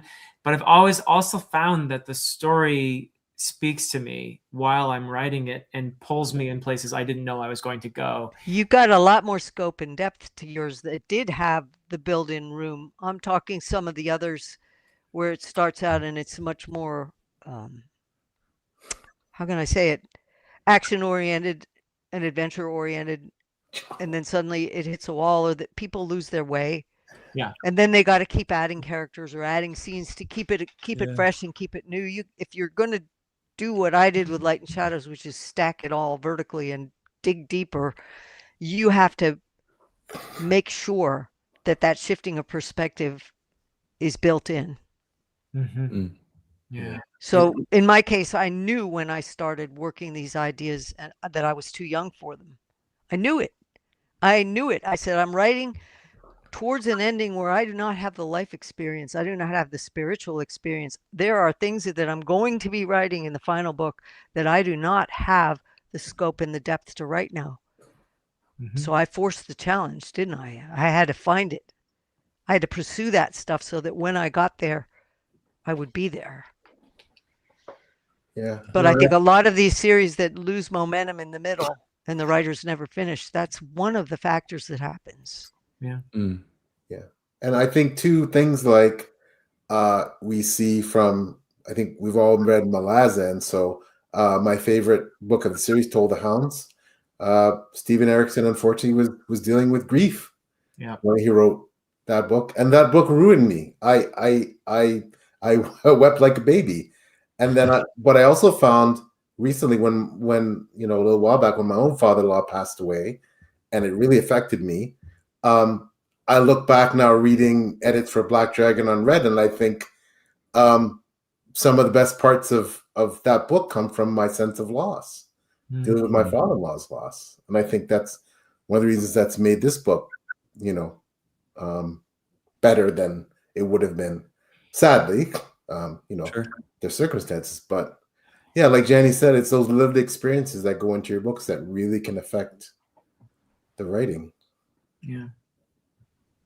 How do you guys balance being patient with that, with when to actually pull the trigger and start working on the thing? Like, is there ever I imagine there's not a moment where you're just like, oh, now's the right time, right? What do Like, you mean by now's the right time to to write work or on to it? publish? To start writing? To start writing the thing, yeah. Like, rather than being like, I'm not ready for this yet, I need to. No, you write it anyway. Yeah. Okay. You write it anyway, or you take the notes. You build it anyway, but it's knowing when to let it out the door. So yeah, I was writing draft scenes that appear in these books, all the way up through book 7 and book 8, and I had scenes written all the way into the finale that were written 40 years ago or 20 years ago, pieces, Wow. but it wasn't ready to be let loose. And some of the depths that had to be written, I didn't have the experience to put the edge on them. So I may have written the scene, but I may have waited till I had the experience for, that trip in Peril's Gate, the last 3 chapter sets. I didn't have the experience to understand what I was writing, but I had a lot of that drafted. The edge got put on it when I wrote the book, which would have been probably for Peril's Gate, my early 40s, early 40s maybe. Wow. I'd have to look at the dates. So yeah, I had a lot of that drafted when I was very young, but putting that edge on it, I'm sure Christopher Rocchio could relate to this. Sure. He designed a lot of this stuff when he was very young, but that edge that he put on it came with some life expectancy, experience. Yeah. If you have something, Jake, and I'm not trying to give away your trade secrets, but so I have specific chapters from books that I plan to write written because they're just so integral to those books that when I write them in the future, hopefully they're going to form a foundation that jotting down notes, whatever it is, if it's inside of you and needs to get out, put it down on paper. And it doesn't matter what it looks like now, because you're going to refine it. You're going to revise it, maybe dozens of times. So if you got something in there, man, write it down. Here's a handwritten page from The Wars of Light and Shadow, and it was dated 4/23/1980, and it's probably the 3rd rewrite of the beginning. Yeah. That's so cool. Yeah, I had notebooks and notebooks. So I started. This was the 3rd rewrite of the scene in handwritten. Wow. So the opening, I think I rewrote the beginning of Curse of the Mistwraith like 17 times till I got the combination right, to be able to get all the information down in a very compact fashion that didn't drag or didn't take you sideways into characters you didn't need to know. So yeah, I have notebooks that are dated like that. So Jake, write it now. Yep. Write it while the passion's there. Get it down. I don't care if it's a mess. You can always refine it later, even 2 decades later. Get it But out if there. you don't write it That's- down now, you lose it. Yeah. Yeah. JC and Burns saying the same thing. Yeah. I want to so bad. Finding the time is the hard part. No, it isn't. Put Write your file- dissertation, Jake. Yeah. Write your Write your dissertation. Yeah, I need to write dissertation, that but first. put file cards in your back jeans pocket and a pen. So when an idea hits you in Okay. passing, you just jot a note. Make a voice note. Turn on your phone and make a quick voice note. You could lose that in a heartbeat. Yeah. Your stupid phone isn't going to remember. I would put it on paper and throw it in a box. But one thing I've learned about the muse, she only gives you the idea once. And then it erases. And if you don't take it seriously, the universe says, fine, you didn't deserve that information. We're going to erase it. You get certain things you get in life, you're told once. Okay. So That's I what would Lars I haven't would done get in yet. the habit of having a little pad or a little thing that you can just write down the note to just save it. Yeah. And then do your dissertation. But Yeah. you know, when you go for a walk, that's when stuff churns up, or you wake up in the night and you can't sleep, that's when stuff churns up. Yeah. Drop a note down, because then you've got it. Then when Yeah. you want it, it's there. But if I you do have let it some go stuff like by and that, you yeah. say, oh, when I'm ready for it, no, it won't ever come back. Not in Yeah. the same form. Yep. That makes I don't sense. trust electronic media because too many people lose all of their data. Their machine Mm. breaks down, or the cloud screws them, or I don't care what, the software screws them. Yeah. Yeah. If you're going to have to go to biometric ID to run anything, screw that, man. I'm going back to paper and pencil. Yeah. So I always, everything I have is in spreadsheets. Everything I have is handwritten. I have nothing on electronic that I don't have in paper. I even, when I reach a certain point, I save everything every day to a thumb drive, and then I paper print it. But Jake, you know what? Even if it's like Jenny said, even the case where you're out and you don't have a piece of paper, or you didn't care that, you put it on a voice note or something, and then you get home and you jot it down. Yeah, you put it yeah. on paper later. Whatever works for you, man. Yeah. But yeah, get those ideas out. Get them out of your soul. I need That's to. Every also time I talk to sending you a guys, message to your subconscious mind that this matters. Yeah. Mhm. Yeah. Yeah. And there's something to do with physically writing something. It records in your memory stronger. Yes, for sure. That's a very good point. So I'm old school, but there's research to back up what I'm telling you. Oh, I mean, even just like in school, like typing notes versus handwriting them was vastly different for me in terms of how well I retained it. Right. So there's something to it. Quickly, Bex on Books says hi to PL and Dr. Chase. Not me and hey. Jenny. So X. Aw. Well, hi, Bex. No, I don't know Bex, but that's cool. Thank you for showing up and watching. there is actually evidence that handwriting is much better for retaining and engaging than screen. And we're finding actually, now that we've had a generation of students who've been learning a lot on screens, that's probably not really a great idea. Surprise. Yeah. You're using a stacked template. Okay. You're using your thoughts. You're using your brain, and you're processing it through your physical body. You are stacking your templates. It's like doing a ritual. Yeah. A ritual has more impact for exactly that reason, because you're working it on more than one platform. So absolutely writing stuff down engages more of your physical being and your mental being and your ephemeral being. It's all stacking that template, and so it's going to have more impact. Yeah, and even keep your notebook. There's a theory that, for example, police notebooks, obviously they're carried because they're an easy, quick way to jot down information. But apparently, I've been to lots of seminars that say the best investigators solve crimes via notes and not via even pictures and things like when they start solving crimes, it comes from notes. Not notes in your phone. Yeah, like note. So there's something to it, I think. Yeah. We're physical beings for a reason. Yeah. And trying to erase that is, to my mind, getting rid of 50% of what you're capable of. If you're not going to use your body to be a participant in the creative process, you're eliminating a whole lot of scope. So that's why I still work traditional media. Yeah. Yeah. In addition to the fact that a pixel is a pixel is a pixel. Anybody can go and edit that pixel and nobody will know what the original ever looked like. Sure. So Yeah. if they decide to go through and sanitize your book, if it was never written down or never print or never in a physical see. media, Yeah. it can be erased anyway or ideologically completely rewritten and nobody will know the difference. Yeah. There's been I've heard some concerning stories about some censorship from certain large book-selling companies that like to do this with their digital books without telling anybody. So Yeah. Not great. Always print out. I have a huge, it's a mammoth size binder, the original Drowned Kingdom.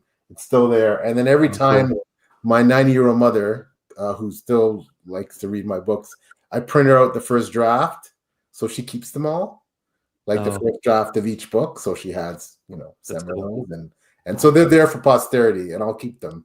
So everybody says, you didn't write that. Oh, yes, I did. It's right there. You can donate your papers. There are places that keep them for academia. And they're saying now that it's rare to have an author's entire collection of papers and how they worked because they do it all electronically now. And I got a room full of boxes that got to get shipped out. But I have all those records. Yeah.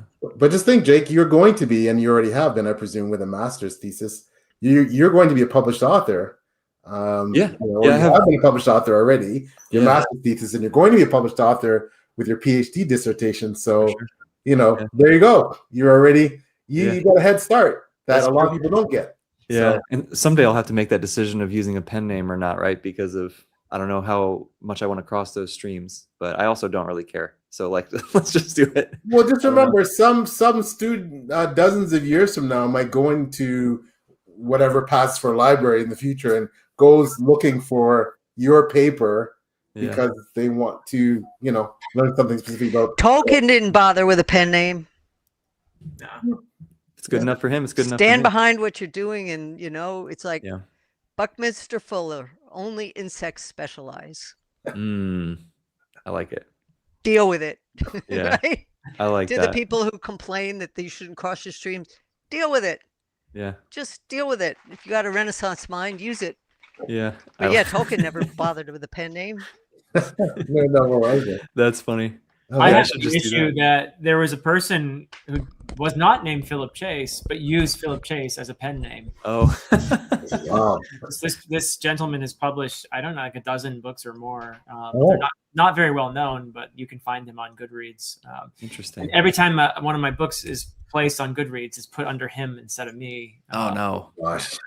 That's too bad. Which has to be corrected every single time. Yeah, but yeah, apparently, I mean, I never thought of it as a very cool name, but it was cool enough, I guess, to him that he changed his name. It's a cool name. To Philip Chase for his pen name. Yeah. That is awesome. Yeah. If it wasn't for what I did, I wouldn't have written under a pseudonym originally, but it was basically keep those two lives separate. But yeah, I will probably publish stuff in the future under my real name. I'm going to think. Down the road when I'm retired and it doesn't matter anymore. You're making an assumption that that's not what I'm going to do. Oh, I love Joe. He's awesome. I read Jay Kristoff. Now I'm a Smut fan, so we gotta. Please go read Joe's books about space bears and superheroes and sentient ships, and it is giant just sharks with legs, and it's just awesome stuff. Awesome superheroes. Yeah. I would say this about pen names: every woman writer I know that had to change her name had to climb that uphill curve all over again, unless the publisher was incredibly behind it. Number one, and number two, if you're a woman and you're writing epic fantasy, think about a pen name right out the gate. Because you don't need to be climbing an uphill curve that you don't need to be climbing. Totally. I would have done it different, but back in the day, the scales were not quite as imbalanced as they are now. It was never level, but it wasn't like this. Wow. Do you think that maybe purposefully avoiding a pen name could help to nudge that issue along a little bit, like normalizing female authors just using I would their hope that name? it would make a difference that some of us have muscled through. But when you look at how you have to fight to overcome that, is it worth the fight? Fair. You know, you would rather Yeah. reach the readership without that curveball going against you and going against you and going against you. And it isn't just that some people make assumptions about what a book written by a woman would be based on books by that some women are writing in a different genre. It doesn't have to do with that. It also has to do with the invisible line that says you have to criticize it, or you have to pick it apart more, or if you have to scrutinize it more, or if you're writing a really intelligent, deep book and you're a woman, trust me, they're going to take it apart far more, or not see it, or not hear it, or not. And so why fight that curve? If we're living in this society and you want to write that kind of book, if I was doing this over as a woman, I would have taken either a male pseudonym or a gender neutral. Interesting. Because why kick the ball that's twice as heavy? And why eliminate a whole pile of readers that would really love something, but because of this invisible systemic bias, they don't see it for what it is. You know, if you take my books and you look at the reviews, the number of complaints about the language or the words, or she must use a thesaurus or a thesaurus, or whatever you do, you know, she must have reference books for words on the desk here all the time. And then you read other writers who are men who use language like Gene Wolfe, or who use games perspectives, or who write very poetic prose like IK. They don't get that criticism. They don't get picked apart for nothing. Sure. So I don't care. I was going to do what I was going to do and let the pieces fall where they may. But why fight that? If there's going to be that level of microscopic criticism because this language isn't for everybody, or this is a difficult read, or this is you don't see that degree of picking something apart. And so I would say to the women, think very carefully. If you're writing that kind of book where you want to reach a full spectrum audience, do you want your pen name to be something that's an impediment to reaching and making the point you're trying to make, to bringing these wonderful worlds to the readership? Do you want that to be part of the problem? Which is a shame, because we're in a world where more readers are women than men. Right. That's what they say, but I don't find that to be true. The men who are reading are hiding it, or are teased for it, or are belittled for it. That's always been true. The men that I know that read don't make a big deal of it because other men treat them badly for it. So why should they have to fight that curve either? Yeah. That could be changing though. It's kind of like anime. Like, it was always weird and people made fun of you. But now no, it's you cool, found your right? So, found your people. You tried. You found your people I'm on saying, Booktube, and you found your people. But if you go out into the real world, you know, where you're talking to strangers on the street, you're talking to the person that you don't tell them you're going after a PhD and you're a book reader. You found your family, and that's one thing that's great about Booktube. That's true. Yeah. And that's true of all of us readers, really, because, you know, they've always said that 4% of the people own 90% of the books. It's always been that way. Speaking of family, I'm going to have to leave this family to go eat with my family that I live with. I'm not too far behind you. Philip, thank you for being here. You added so much. Huge pleasure. I want to congratulate you, Jenny Wirtz, on the audiobook releases here. Great things to come. We let's just keep on this pressure that we talked about at the beginning of this discussion. Keep the pressure on the publishers. We need hardcovers. We need special editions. We need all these audiobooks.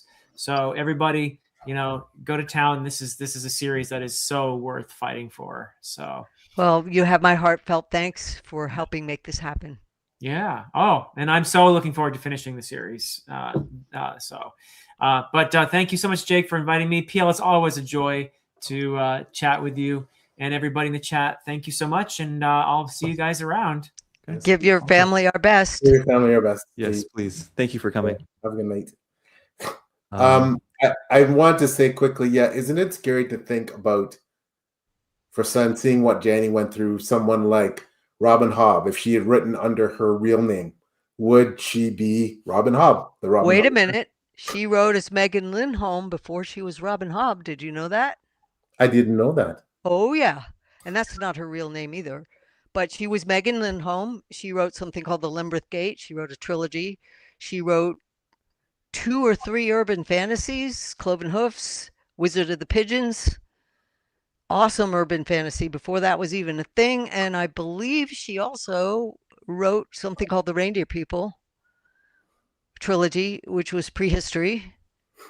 And then she wrote Farseer, and they changed her name to a gender neutral. Interesting. So yeah, go read Megan Lindholm. That's the same person. Yeah, it There you is. go. It is.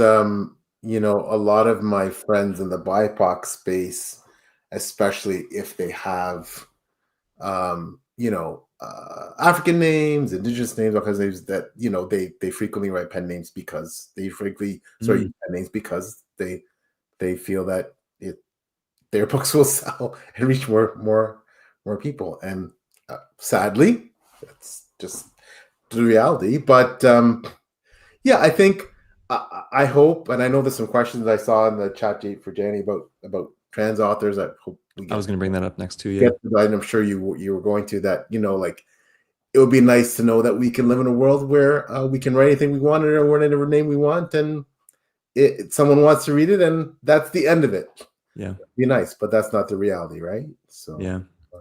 Well, it's a hard world no matter what, because people are so busy thinking they know everything about everybody. And instead of just picking up a book and reading it, that's what I liked about reading the library, and that's what I liked about reading in the pre-internet. You never had people telling you what to read. You never had a million stars and reviews. When you looked up a book, you didn't see 100 people's public opinion. You didn't see whether it was popular. It was just a book. It was you and the book, nothing else. So you truly thought for yourself. And then you might share it with your friends, or your friends might tell you, gee, I really like this book. But for the most part, you browsed. And for the most part, you did it alone. Yeah. And so that's one of the detriments, one of the most powerful things the internet enables people to reach an audience where they couldn't find you, but it's also the biggest detriment because you have everybody's opinion in your face. So how would you feel, like I did, when you wander into the library and you pick up a book and you read James Baldwin and you don't have anybody's opinion about it and you're getting it raw? Those days are just gone, and I miss it. And it's so funny. That's how I experience books. That's how I grew up experiencing books. And now But today's audience is crowdsourced. They can't go. Yeah. They got to go, I've got 5 books that I want to read. Which one should I start first? And it's like, can't you just read inside this book or read the first page and first paragraph and see what you're in the mood for? Why does everybody else have to tell you what to read? What's content and engagement, right? So well, that was all the these thing. people It trying to do wasn't social driven media. by crowdsourcing. Now it is, and the algorithm is manipulated to make that crowdsourcing already unbalanced to begin with. You know how algorithms work. You guys work on BookTube. You know how the whole internet experience is manipulated. Oh, for sure. Yeah. Oh, this is and actually even really you know, cool. getting books at the library, you were dependent on what they chose to buy. Yeah. Yeah. But nonetheless, you at least formed your own opinion before you had everybody else's opinion in your face. Yeah. That's actually how I'm enjoying books the most these days, is like getting a quick pitch of like why you might like this, but that's it. I don't want to hear I don't want to know hardly anything about it. I don't want to know the summary. I don't want anything. I don't want any spoilers. Yeah. I don't want anything. In fact, authors that have new books coming out and they're dropping little bits and pieces of what the lore, or, you know, I'm blanking them out. I'm muting them. I don't want to know. I'm with you. Yeah. I want to go in cold. Yeah. Like how you have pitched books to me before where you're like, you might like this because it plays with this idea or something like that. It's but very I don't, basic, but that's it. That doesn't tell you how it's delivered. Yes. That doesn't tell you, it doesn't give you a hint about, oh, this character is going to be this. Right. I don't want to know. Yep. I'm with you. I dodge that stuff. Even TV shows, the popular ones, we have to wait for it to come out on DVD because we don't have streaming. Hmm. And I'm dodging spoilers for years until Yeah. we just finished watching Wheel of Time. You know how many years I had to dodge spoilers? We just got the sequel to Andor. You know how many years I had to dodge spoilers? So yeah, I'm used to it. Yep. I don't want to Part of the know. game. Well, I think I'm kind of like Philip. I need to go get some food here with my very patient girlfriend who lets me do booktube in the evenings. But thank you guys for hanging out. This has been, I realize my original plan was to talk more about the audiobooks, but it was fun to just kind of hang out and have a chat and get into all this other stuff. But of course, I do here at the end want to circle back around and direct people. Please go check out the audiobooks. Please pre-order the Warhorse of Vastmark one. Like Janie said at the beginning, those first 3 books make such an amazing contained story that, like, if you finish those first 3 and you don't just like immediately drive to your library or your bookstore or whatever and get the next one, I don't know what to tell you. Like, it's impossible not to. So please check them out. And I'm, like I said, I linked the Audible ones are already linked in the description. I'm going to try to add some more links for people who want to look elsewhere as well. So thank you for putting this together, Jake. of course. Really appreciate it. Thank you for giving your time, Paul. It means so much. Thank It's you, like- Jake. You're amazing. So thank you. It's like having best friends all over the world. Danny, you are so Very worth cool. it. You're, if people understood, as incredible an author you are, you're an even better person. So it's so easy to want to be here and just be part of your journey. So it's an honor. So thank you for giving us your lovely books and giving us yourself. You're awesome. So yep, can't wait to read everything you write, which I'm getting there, but I got a ways Well, to go, here's but I'll the get deal. When I get to be hugely famous, I will buy plane tickets and we will all get together and have a giant party. there. That sounds. We got to make it happen now. That sounds awesome. Let's have it while we're still looking at the green side of the grass. Otherwise, they're going to be a big ruckish on the other side. We'll do it there if we have to. There we go. But yeah, book readers are the best people. Yeah, they are. So I'm just, my heart is very warm to have you with me tonight. Thank you. thank you. That's awesome. Thank you so much, both of you, for your time. Thanks everybody watching and hanging out with us in the chat. This has been really cool to have so many people here. I mean, we've been going for 2 hours and it's been 20, 30 people the whole time. So that's awesome. Anybody watching the replay and anybody still here, make sure I'll make sure that Philip and PL's channels are linked in here too. So if you're somehow not subscribed, I'm sure Philip has more subscribers than everybody, it seems. So you're probably on him already. But make sure Join you us on subscribe, everybody. Saturday on Tom Orange's channel Yes. for Peril Skate Exactly. discussion, and join us once a month on Philip Chase's channel. We're going through Christopher Rocchio's series one book at a time, and it'll be Yeah. Howling Dark next time around. That was a lively discussion. It was a lot It of fun. was so fun to watch. Yep. So fun to watch. You'll get more of us. There we go. And make sure that we buy the Dan books and the Drowned Kingdom books also while we're getting the Light and Shadow books. Please and thank you. Thank you. Okay. That's it. This is a long enough goodbye. Thanks everybody for watching. We'll see you next time.